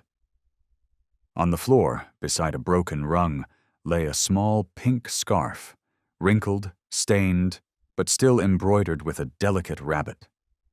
He slipped on gloves, picked it up carefully, sealed it in a forensic bag. The scarf had been listed in Mira's file. She'd been wearing it on the day she disappeared. Reed didn't turn on his sirens as he drove back, but his hands trembled slightly, not with fear, but with rage. Rage at a system that had let someone like Lex Crane pass through it again and again without a pause. And if not for a dog's growl, just one sharp sound echoing against years of indifference, this case, too, might have faded into a drawer. He called Ava. She answered before the second ring. Her voice cracked almost instantly. Mira drew that scarf, months ago. We thought it was imaginary, a detail made up. Reed clenched the phone. It's not. It's real. And she remembered it better than any of us. Back at headquarters, Reed stormed through the glass door so forcefully the pane rattled in its frame. He set the evidence bag on Prosecutor Jenna Collins's desk. I don't need a confession. I don't need a forced testimony. You have DNA. You have surveillance. You have a digital paper trail. I need a warrant now. And if this goes to court, I'll be the first one to testify. Jenna looked at him, eyes sharp, unwavering. You sure about this? Reed didn't blink. I'm not just sure. I believe. And this time, we don't get to lose another child. The northern woods of Fairhaven in April had a stillness that felt borrowed, like silence draped too neatly over something not meant to rest. The wind moved through the canopy with the softness of a lullaby, but Reed Shaw felt no peace in it. The SUV came to a halt on uneven earth, the gravel road behind them narrowing into oblivion, half erased by root and vine. Before them stood the house, that same cabin, silent, crooked, waiting, like the carcass of a body no one had buried properly. Cairo stepped out first. No leash, no words. He didn't bark. He didn't growl.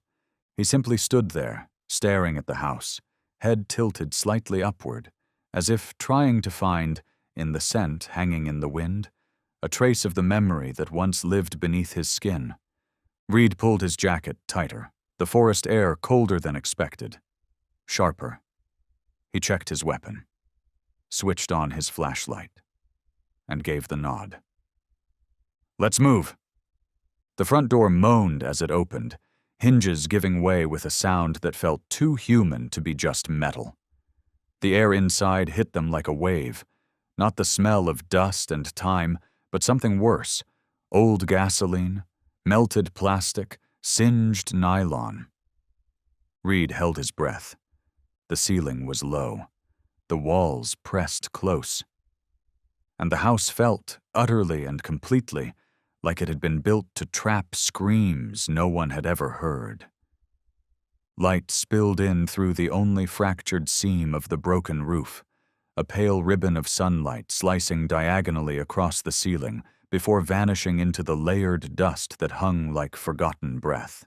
The air in the main room was thick, saturated with a scent so dense it clung to the skin, not quite the rot of decay, but something stranger, a vague blend of gasoline, sweat, and an age-old odor that had long lost its name. On the west wall, claw marks stretched across the wood, faint, desperate lines, uneven in direction, as though someone, or something, had once tried, again and again, to carve a way out, only to falter from exhaustion before they could leave behind anything definitive. Some were etched higher than any child's reach. Others were low, dragging, the level of a small body crawling, inching forward, stopping, perhaps crying without sound. And in the corner of that stilled living room, where even the air dared not stir, sat a broken plastic child's chair, orange, brittle, snapped at one leg, leaning into the floor like a question unanswered. Beneath it, a flaking crescent of red paint curved outward in a smear, as if someone had once twisted the chair with all the strength left in them, maybe to fight off something unseen, maybe just to hold on to something real. Next to it lay a crumpled sheet of drawing paper. The ink from a felt-tip marker bled and twisted, the shapes unrecognizable, but the impression unmistakable. A round face with two wide, dark eyes and a single line across the forehead. No way to tell if it was a fringe of hair or a bruise carved into silence. Smudged fingerprints dotted the edges, barely visible, like dried ink that had almost faded. And yet the paper itself, miraculously, remained clean, as if, even when the hands were too dirty to hold anything else, this one thing had to stay untouched. Cairo moved slowly, not in the direct, purposeful path of a scent hound, not with the frenzied determination of a dog in search mode, but in a way that felt eerily familiar, like someone returning not to find something new, but to revisit what he already knew by heart. As though this was not a place to investigate, but one to remember. A place he had once lain, once breathed in the same thick air, once heard what no human ever could. Each step was quiet, but weighted, his paws landing without sound, yet heavy with memory. He didn't bark, he didn't growl, he didn't recoil, he just walked, like someone re-entering a past that never left. Reed followed, flashlight arcing across the room until the beam landed on the crushed wrapper of a cracker, a pink plastic spoon lying at an angle beside an empty tin can.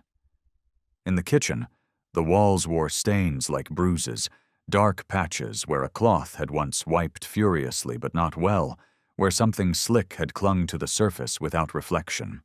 A residue remained, not of cooking, not of age, but of fuel once sprayed, then quickly smothered.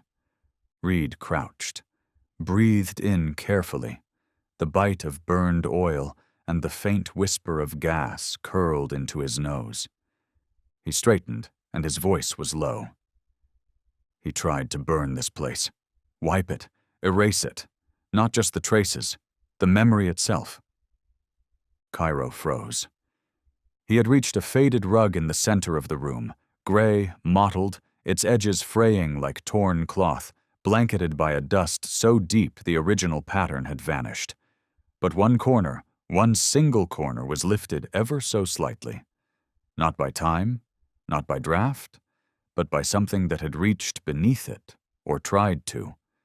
Cairo lowered his body until his chest nearly touched the ground, and a sound rose from within him. Not a growl, not a whimper, but something deeper, more ancient, a sound that came not from the throat, but from the marrow. The sound of unwilling remembrance. Reed pulled the rug back.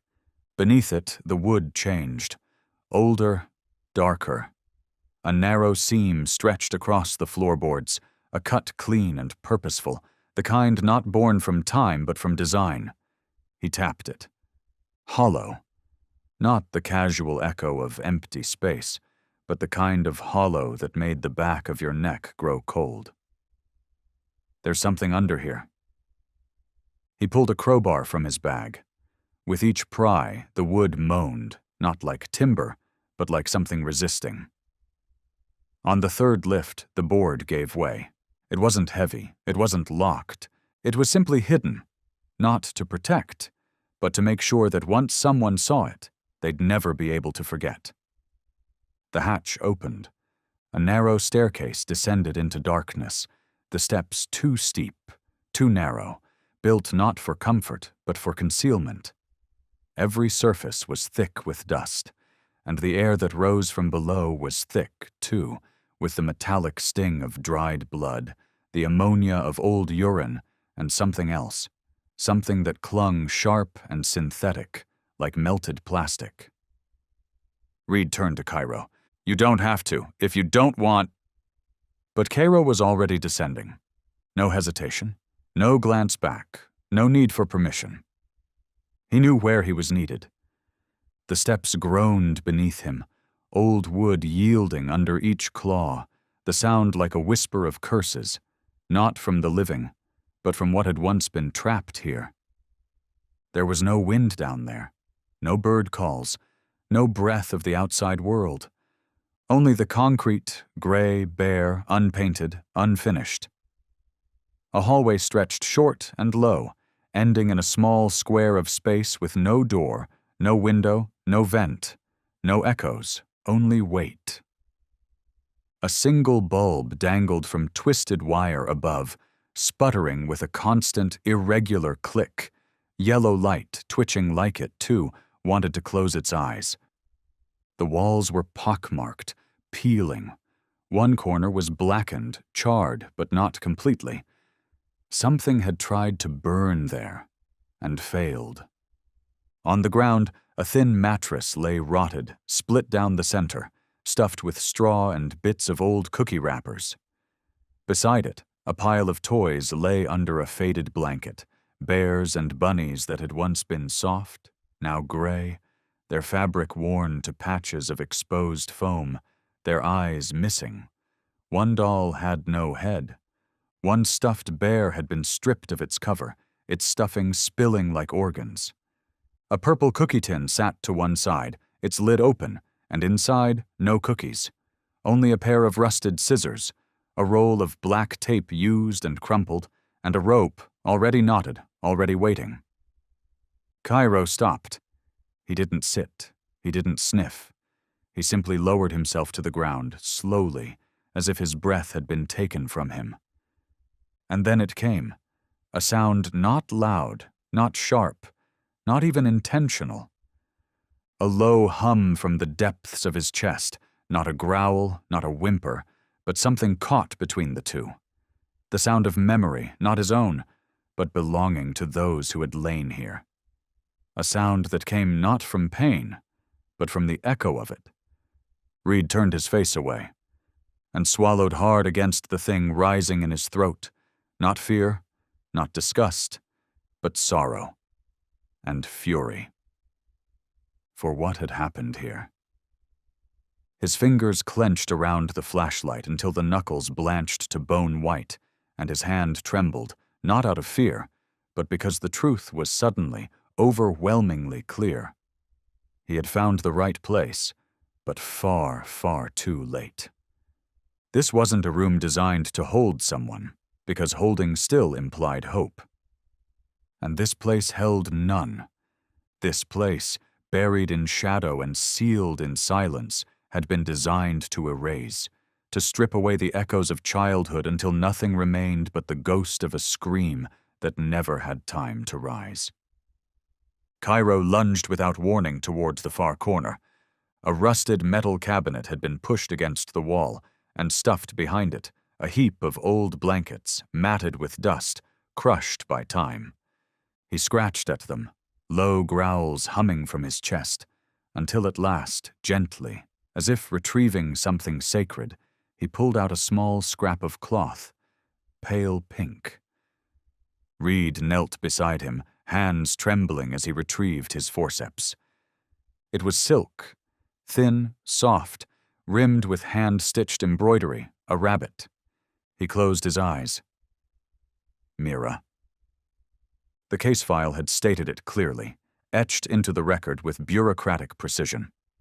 Mira was wearing the scarf the day she vanished, a gift from her grandmother, handmade, one of a kind, never seen without it.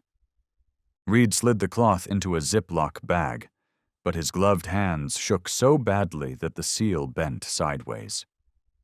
The first confirmation. Mira had been here. Cairo didn't move. He didn't bark. He didn't look up. He simply lay down, placing his head on the cold floor as if still searching for warmth that might have once clung to it. There were no sounds in the room. No sobbing. No footsteps. No cries. Only breath, slow, steady, from a creature who had survived. When Reed emerged from the cellar, daylight hit him like a wave of glass. He staggered, blinking. The sky was still blue. The wind still moved through the trees. But he was no longer the same man who had walked down into that place. He radioed dispatch, voice rasped and frayed. "This is Shaw. Lock down the scene. I need forensic on-site immediately. Full analysis of the basement space and—" His eyes dropped to Cairo, who stood silent at the top of the stairs, unwilling to step away, as if his presence alone held the memory intact.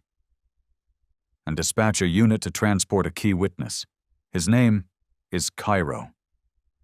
He paused, breath catching. He doesn't need to testify, but he just showed us the gates of hell. The next day at noon, in the quiet of the rehabilitation center's therapy room, the sun spilled through the windows with a fragile kind of light. Not warm, but soft, like hands offering silence instead of questions. Mira sat at a small wooden table, her arms wrapped tightly around a stuffed pillow, as if anchoring herself to something that could not be taken. Cairo lay curled at her feet, his eyes closed but his ears alert, as though guarding something thinner than fear itself. The courage waiting to wake. No one forced her to speak. No one asked anything. In front of her was a blank sheet of paper and a box of colored pencils. Ava sat a few steps away, eyes fixed not on the paper, but on the stillness between each breath Mira took. The pencil touched the page. Black first. One line, then another. Slowly. Hesitantly. As though each stroke might accidentally open a door that had been locked for good reason. But she didn't stop. She drew a hand, not a child's, but large, bony, the kind of hand that had never held gently. On its wrist was a tattoo, a snake coiled around a number. Simple, stark, but Ava had seen it before, in a case file buried among cross-border trafficking reports, the symbol of a covert smuggling ring long disbanded, or at least believed to be. And once, Lex Crane had been arrested in connection with them, listed not as a trafficker, but as a digital intermediary, a middleman whose code erased people like they were mistakes in a program. Mira didn't know that, but Cairo did. The moment she colored in the shape of the tattoo, Cairo lifted his head, not to look at the drawing, but to look at her. And the look said everything. "Are you sure?" Mira didn't speak. She just nodded, the kind of nod that moves less than a breath, but carries the weight of memory. And then the lines began to flow faster, like blood returning to numb limbs. The wooden cabin, the towering shadow, the pink scarf being torn away, the broken chair leg skidding across the floor. No questions were asked. No words were needed. Mira was telling the whole story, in the only way she could. 2 days later. Courtroom 3, Fairhaven. The air was heavy, not with noise, but with the stillness that comes before a storm, the kind that builds in silence, waiting for a single voice to crack it open. Every seat was taken. Reporters, families, strangers, people who had no idea what they were walking into, but somehow knew they had to witness it. And then she entered, the 6-year-old girl who had not spoken, not once, holding the leash with both hands. No one had taught Mira how to walk into a courtroom. But the way she gripped Cairo's leash, as if it were a lifeline, the way she walked without scanning the room, without blinking, made even the oldest among them lower their eyes. She didn't shake, but the room trembled for her. Behind bulletproof glass, Judge Silas Granger sat like always, aged hands steady, eyes sharper than they had been in years. But today, he reached for his gavel earlier than usual. The trial began. The defense attorney rose, stating all the textbook objections, lack of direct evidence, absence of verbal testimony, the emotional risk of an animal's presence influencing the jury's decision. Jenna Collins, the prosecutor, didn't raise her voice. She didn't even look at the defense. She simply held up a scanned copy of Mira's drawing and spoke softly. This is how she remembers. Not rehearsed, not guided. No one held her hand. And we have the only witness who has entered that space, with both body and memory. His name is Cairo. She didn't need to say more, because his silence was the proof. Silas motioned Mira to the witness seat. There was no microphone, no podium, just a small chair and a circle drawn lightly in chalk beside it where Cairo could sit. Then the rear door opened, and Lex Crane entered. No loud footsteps, no slammed doors, only the slow, mechanical groan of an old hinge, a sound like judgment exhaling one final time. The man who walked in was tall, spine erect, wrapped in a perfectly tailored gray suit that hugged a frame built not on strength, but on symmetry, like a code written to run smooth. His hair slicked back, his glasses thin-rimmed, his face clean-shaven. He didn't lower his gaze, He didn't raise it. He didn't challenge the room. He didn't hide from it. He simply walked with the calm of someone attending a routine meeting. One more file, one more formality, one more sequence in a system he had spent years learning how to manipulate. And that was what made him dangerous.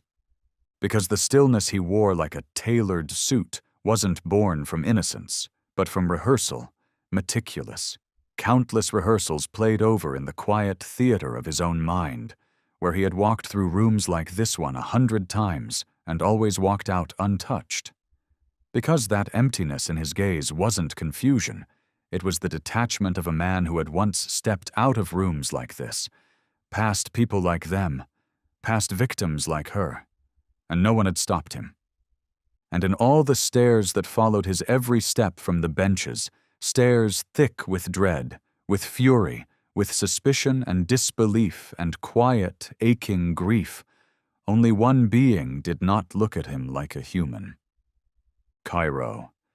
The German shepherd did not snarl, did not bark, did not tug at his leash, did not raise his ears or shift his paws or react in any way a dog normally does when faced with threat. Only one thing changed. His entire body locked, muscle by muscle, into a single, trembling coil. From a resting position, Cairo's frame drew tight like a bow strung to the limit, spine arched, limbs grounded, snout lowered, eyes wide and fixed not on the crowd, not on his handler, not on the space, but on one single point in that room. Lex Crane. No one had to point. No one had to say the words. He already knew. Lex passed the third row of benches. Cairo remained still. He stepped into the second row. The dog's belly pressed lower to the floor. One more step, and Lex would reach the defendant's zone. And then it happened. No warning. No sound before. No tension-building cue. Just a sudden, uncoiled snap, the sound of a steel spring too long compressed breaking free. And then, 3 barks, not chained, not rhythmically fired, but broken, sharp, detonated like charges placed beneath the floorboards of the room's collective composure. They were not sounds. They were shocks. They rattled the ceiling. They didn't warn, they judged. They didn't stem from instinct. They rose from memory, unleashed from the chest of a creature who had never known how to lie. The sound hit the bulletproof glass above the judge, shook the pane. It ricocheted off the walls, crawled across the floor, up the legs of every chair, into every foot tapping nervously beneath a desk, through every pen stilled mid-sentence in the hands of those who thought they had seen it all. It pierced the hearts of mothers clutching photographs they hadn't dared give up on. It cracked the cold shell around the jury, trained for neutrality. It knocked the breath from a reporter who had sworn there was nothing left that could move him. And for a moment, even the courtroom's foundation seemed to tremble. No one moved. Mira did not cry, did not scream, did not flinch. She simply raised her hand to her chest, fingers forming a soft square, the therapeutic signal for "I recognize." Not with language, not with logic, but with that raw knowing that lives deep beneath the skin, where children who never had time to grow up learn far too early how to recognize evil. Lex froze. The entire room saw the flush drain from his cheek, not all at once, but in a slow, spreading tide like warmth leaving the body. His spine, once proudly straight, faltered, his shoulders uneven. His confident steps stumbled into hesitation. And then, the unthinkable. He looked at Cairo, not with anger, not with confusion, but with recognition. And just as Cairo had recognized him, he had recognized Cairo. There was no doubt, no uncertainty, because that dog's eyes, those weren't new. He had seen them once before, in the dark. When the flashlight caught the corner of a basement, and there, lying silently, not barking, not growling, not judging, just watching, had been this creature, this presence, this witness in fur and breath and memory, saying nothing aloud, but saying everything with his gaze. "I know what you're doing."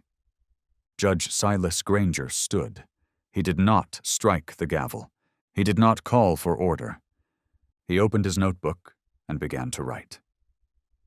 In thick black ink, across the middle of the page, the child did not speak. The dog did not wait for command. Memory just awoke, in the one way that cannot be faked. The courtroom unraveled.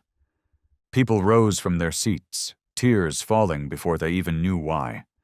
Some reached for the hands beside them, as if needing proof that they had truly seen what they just saw. Some bowed their heads, ashamed, perhaps, of ever doubting a silent child.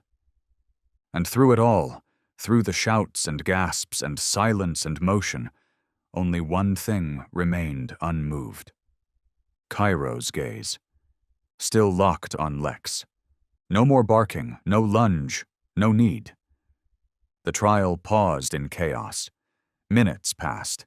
No one dared label it coincidence? Not anymore. Not even the defense. Lex, pale on one side, now avoided the dog's eyes. He glanced once at Mira. She didn't look at him. She only placed her hand on Cairo's head, and that was the last statement anyone needed. That afternoon, headlines would call it the first courtroom testimony drawn in crayon and confirmed by instinct. But for those who were there, they knew. They had just witnessed something unrepeatable, the moment when a child took back the right to name what had been done, the moment when a dog became the living memory of justice, and the moment when truth did not speak, it was drawn. At the exact moment the world needed to see it. People thought it was over. They believed Lex Crane, the man who had once stepped into a room where even silence seemed afraid to linger, was the only monster wearing human skin in a tale that had already spilled more darkness than most hearts could hold. They thought justice, after that bark that struck like a gavel carved from thunder and grief, had finally closed the last page of a terrible story. Until Mira drew one more picture. It was a quiet afternoon, the kind of stillness that sunlight drifting through recovery center windows could make feel safe again. Mira sat in her usual corner, the box of crayons laid before her like old tools of memory, and Ava stood nearby without a single word, the way only someone who had learned to wait for pain to find its own language would. Cairo lay beside the chair, his head resting gently on the girl's foot. Not asleep, not guarding, but bearing witness, the way only those who've seen too much can. But Mira didn't draw Lex. She didn't draw the dog. She didn't draw the wooden house that had held her breath hostage for far too long. She drew a man, or rather, the shape of a man, but where the face should be, there was only a mask. Black, mouthless, two hollow circles for eyes, expressionless. The only part of him exposed was a hand, large, veined, brutal, holding a long, flat-edged knife. Ava felt the breath catch in her throat the moment she saw it. Mira. This man. But the girl simply shook her head. Not Lex. Reed Shaw was called in before the sun even dipped behind the trees. And when he saw the drawing, the way the lines trembled not with fear but with a memory too vivid to be imagined, his heart recoiled in a way that even 2 decades of hunting the worst had not prepared him for. This knife, he whispered, as if saying it too loudly would summon something dark. This isn't random. Because 2 years ago, there had been a case, a boy, kidnapped but who escaped when the attacker was interrupted by a dog. The investigation went nowhere. The child had said he couldn't remember a face, only this. He wore a mask, no mouth, but he had a knife in his hand. Reed turned back to the old GPS logs, cross-referencing every location Lex had visited that didn't line up with Mira's timeline. There was one place, 23 miles out, clinging to the edge of an abandoned industrial zone, a building left to rot since 2010. No power, no records, but Lex had stopped there 3 times, never more than 12 minutes. Delivering something? Picking someone up? Burying something no one was meant to find? Reed secured a warrant and led the team himself. No bodies, no children, no evidence of life.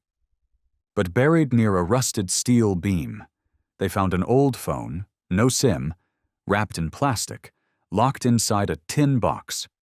1 audio file. 7 seconds.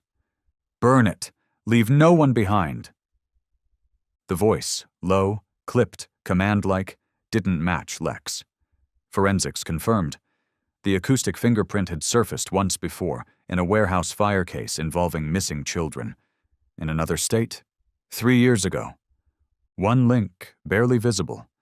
But it was attached to a chain longer than anyone had imagined, and they still didn't know what was waiting at the other end. At a closed briefing in the FBI field office, Reed stood before the evidence board, covered in photographs, threads, time-stamped data, lines drawn between shadows. He tapped Mira's drawing, the faceless mask. Lex was only the middleman. The one holding the knife, that's who we're hunting. The girl saw him, not his face, but his hand. She's not mistaken, Ava added, her voice low but sure. That image only surfaces when memory becomes tangible, when it moves from fear to fact. We have to find him, Reed said, before he acts again. Lex remained silent. Even as he was moved to a high-security facility, he repeated only one phrase to his lawyer, again and again. I'm not the one with the knife. It sounded like denial. But Reed knew better. It wasn't Lex protecting someone. It was Lex, terrified of something. Later, in a quiet observational session, Cairo was shown Mira's new drawing. No voice commands. No prompting. The dog stared and let out a sound. Not a bark. Not a growl. But a deep, low whimper. A sound from inside the rib cage, like a sob bitten back before it could break. He wasn't remembering his pain. He was remembering someone else's. The scent, the hand, the blade. They had been real. Before he left, Reed knelt beside Mira, handed her a fresh sheet of paper, and asked softly, "If that man comes back, would you know it's him?" Mira looked at him for a long moment. Then she picked up the crayon. She didn't draw a face. She didn't draw the knife.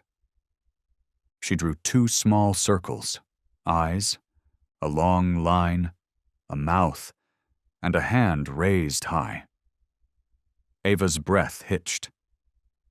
That's an emergency signal. A sign only used when a child knows he's coming back. Reed stepped outside the center as his phone buzzed. New intel.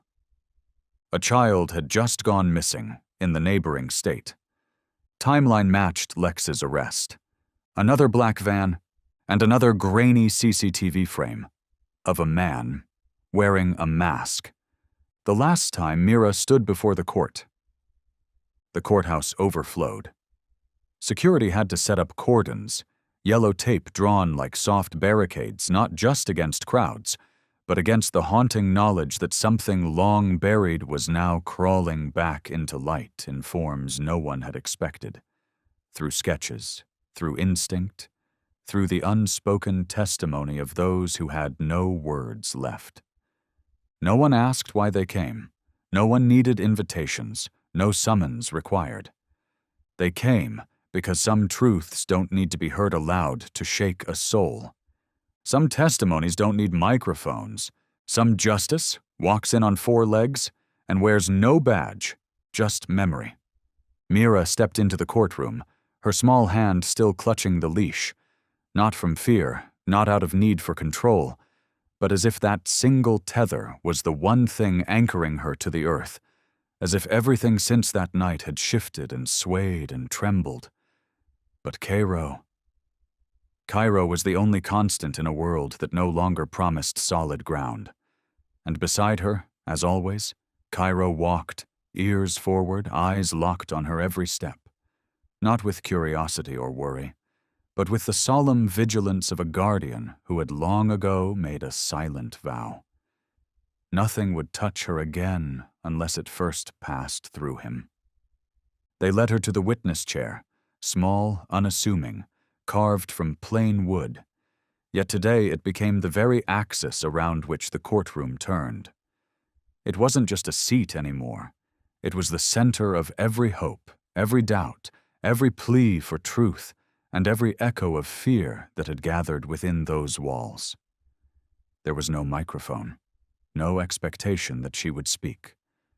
But when she placed her hand gently on Cairo's head before sitting, a soft, almost whispered gesture with the tips of her fingers, the entire room rose to their feet, not in accordance with any rule or courtroom etiquette, but because something in that simple motion commanded reverence, something too raw and too sacred for words.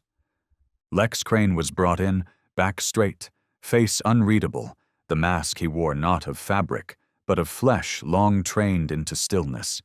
His eyes didn't wander, his breath never quickened. Even the faintest smile curled on his lips, not as a provocation, but as a reflex, the habitual tick of a man who had long ago learned how to hide everything behind the rhythm of his lungs. Until Cairo stood. No one spoke, no one moved Mira, no signal was given. And yet Cairo rose, slow, certain, and began walking toward Lex, not with urgency, not with fury, but with the deliberate, inexorable weight of memory made flesh. Each step landed not just on the courtroom floor, but on a fault line of the past, like nails driven into the soft earth of silence, like each paw was pressing into the space where pain once lay hidden. No one stopped him, no one dared. Because in that moment, it was understood, if anyone had earned the right to approach the truth, unfiltered and unspoken, it was him. The only being who had stood inside that darkness and never looked away. The only witness who had felt the cold breath of fear and still chosen to remain. Cairo halted before Lex. He did not bark. He did not growl. He simply looked and looked for a very long time. It wasn't dramatic. It wasn't theatrical. But the weight of that stare made the entire courtroom feel as if oxygen had been quietly stolen from the air. People didn't move. They didn't blink. Because they knew, deep in the quiet places of the soul, that this look, this quiet, steady gaze, was not accusation. It was conviction. And then Mira raised her hand to her chest, fingers pressed together, forming a square. No trembling, no hesitation, no seeking permission. Just a single, clear gesture, the final sign in her trauma therapy. Recognition. Cairo growled. But it wasn't a threat. It wasn't rage. It wasn't even instinct. It was the sound of a creature that had stood on the edge of nightmares and returned. It was the voice of a memory that refused to stay buried. It was a growl that didn't just hit the ears. It pierced flesh, cut through psychological defenses, shattered the scaffolding of reason that humans use to pretend some things aren't real. The growl vibrated the ceiling. It vibrated Lex's chest, and Lex, for the first time, stepped back. He stepped back. There were people who stood in that room, not out of dissent, but because their hearts were pounding so violently they could no longer remain seated. There were people who turned away, not because they feared what they saw, but because they could no longer face the truth they once chose not to believe. Some sobbed, not loudly, but brokenly, shoulders trembling like glass under pressure. Others placed hands over their hearts, because what they had just heard didn't require grammar to be understood. Judge Silas Granger did not strike his gavel. He simply leaned forward, his voice gravelly, low, almost reverent. We've long believed that justice must be spoken in evidence, in testimony, in process and procedure. But today, a child placed her hand upon a creature forced into silence by human failure and pain. And that creature, without words, without sanction, chose to speak. With a growl that remembered what we have tried to forget. Yes, we may need forensics. Yes, we will follow due process. But first, we must listen. We must believe. Because sometimes the only door that leads to justice doesn't open with the key of reason, but with the instinct of faith. And that door opened today. With faith. Of a child. Of a dog. And of those who chose to believe, even before the proof came. That moment remained, like breath caught in the lungs of the courtroom, suspended, stretched thin by an emotion too heavy for names, too sacred for interruption. Eyes met across the benches and rose like quiet cables of knowing, while inhales were swallowed and held still, afraid that even a whisper might break apart the fragile gravity settling between a man and a dog. Not a man and a verdict, not a dog and his master, but memory and truth. Lex Crane was still standing, posture technically upright, yet subtly collapsing inward, as if the sheer weight of the unsaid had begun to press against his shoulders, forcing that once proud spine to yield under something far heavier than guilt. The truth, unspoken but undeniable, pushing him slowly, inevitably downward. Sweat pooled at his hairline. A single line traced its way from his temple, down the edge of his jaw, slipping beneath the stiff collar of his shirt.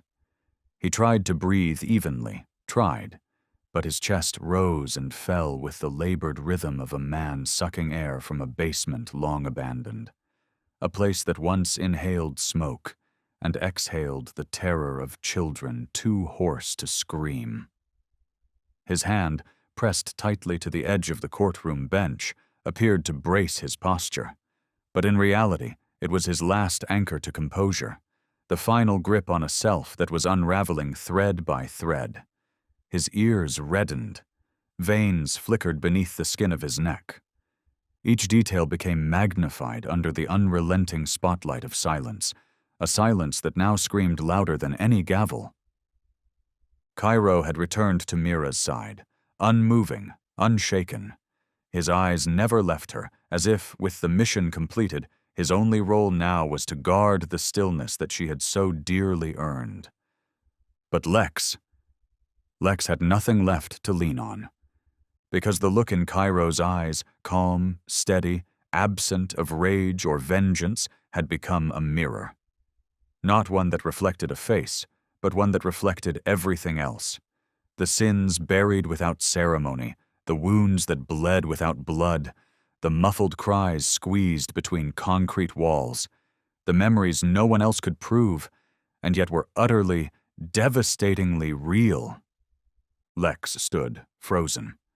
And then, as if suddenly remembering that he once had the capacity for speech, he turned to his lawyer.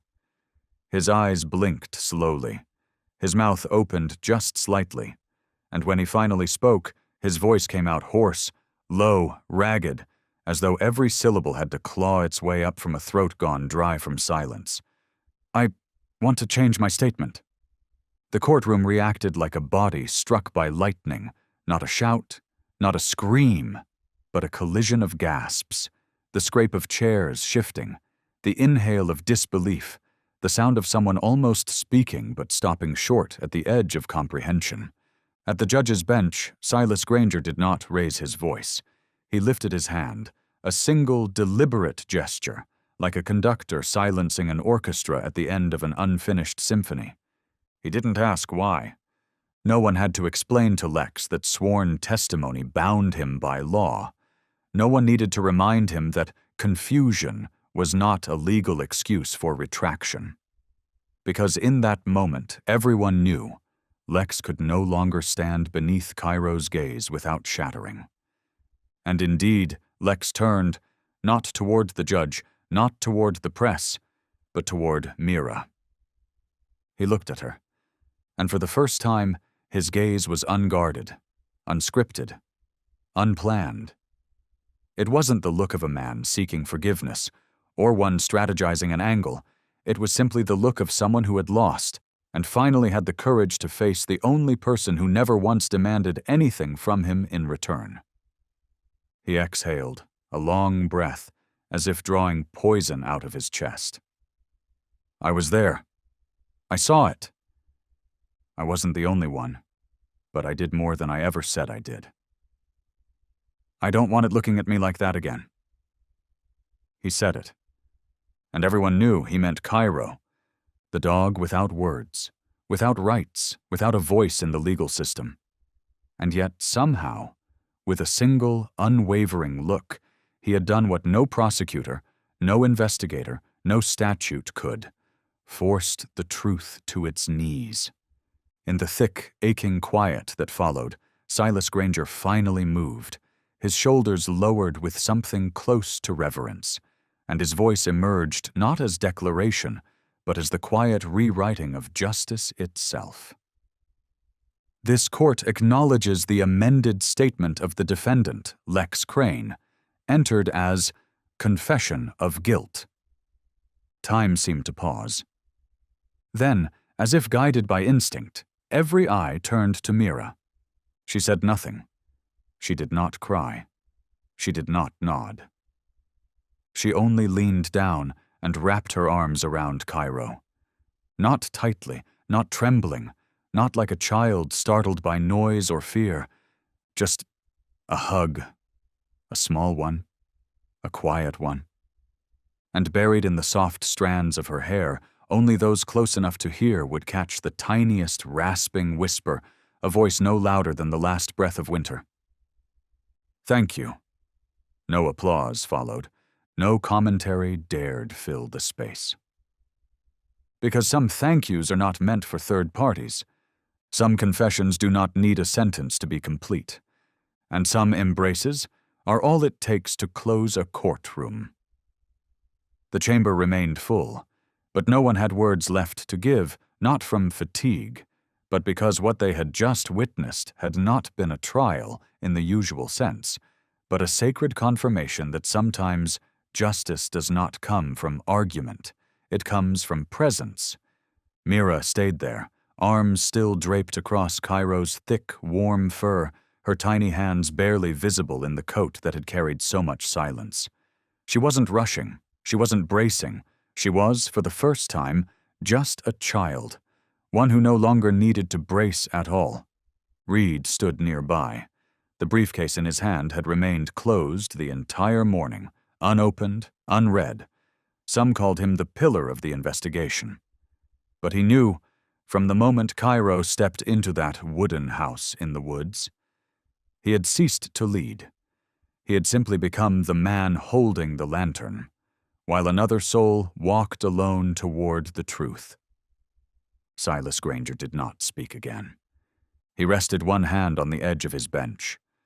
There was no judgment in his gaze anymore, only the quiet eyes of a man who had once believed justice required polish, required punctuation, required precision, and who was now, silently, humbly learning how to believe in something that could never be taught in law school. At the back of the courtroom, a few journalists lowered their cameras.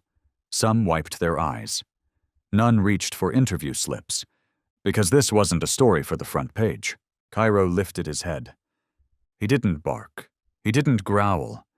His gaze met Silas's, not for long, not as if seeking permission, but long enough for a man who had handed down more than 3,000 rulings to let out a breath, barely audible, but the kind of breath that comes only when something unbearably heavy is finally allowed to settle, and for the first time, feels light. Mira leaned back. She didn't say another word. But as Reed reached out to guide her away, she turned her head slightly and whispered, so softly that even she seemed surprised to hear herself. He was always there. 3 words, not to explain, but to close. The courtroom doors creaked open. Light from outside spilled in like a quiet river, and for a moment everything felt transparent, as though even the light understood. This was not an ending, but the waiting breath before a first dawn. That afternoon, the therapy center closed early. Ava stood at the gate. She said nothing as Cairo stepped out of the car, only leaned in to wrap her arms gently around his neck, and whispered into his ear, even knowing he did not need to understand the words. "You did good, Cairo." In the garden behind the center, a small wooden table had been moved back into place. Mira sat there, colored pencil in hand, though she wasn't drawing. The sun set slowly, casting golden light that turned her hair into strands of honey.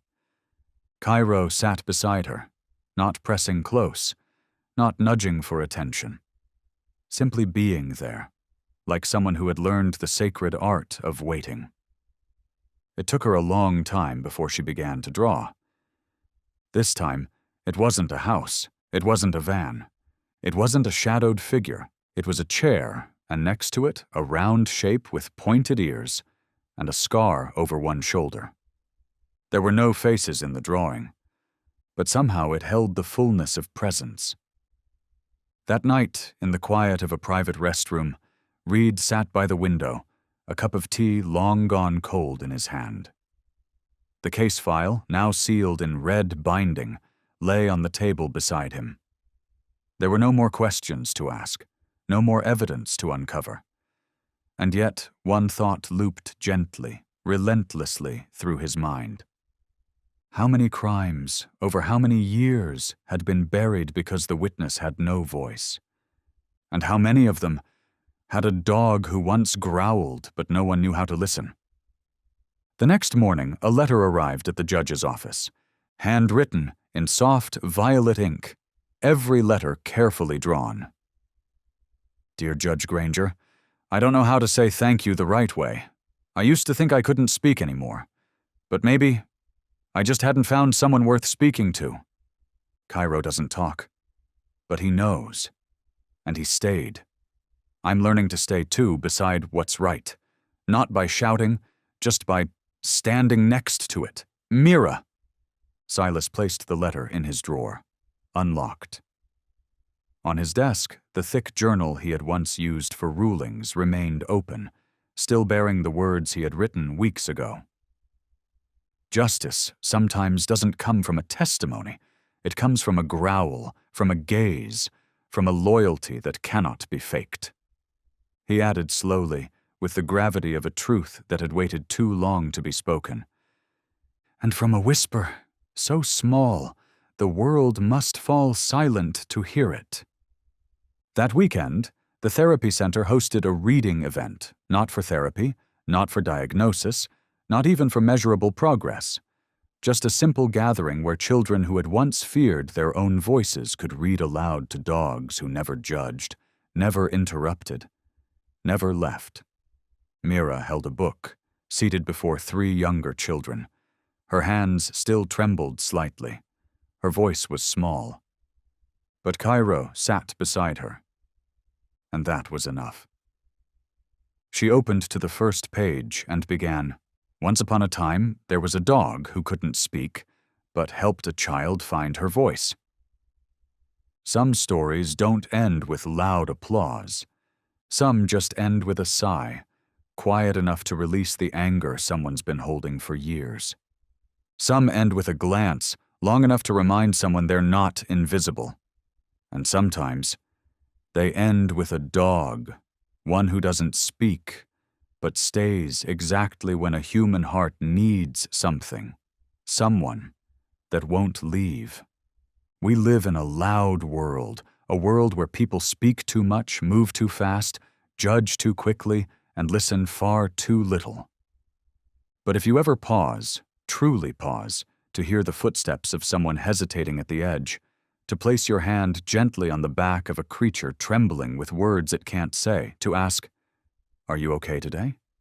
Logically, and then truly wait for the answer. Then you've done what this world needs most. You've chosen to slow down, just enough to notice what's quietly vanishing. Pay attention to the small things, the child who's quieter than usual, the old dog who always lies in the same corner, the friend who sends no messages but still waits to see your green light go on. Because sometimes the most necessary thing in the world isn't a grand gesture. It's a real presence. The world doesn't lack voices.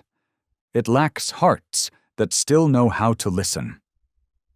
And if you can, if it's in you, choose kindness.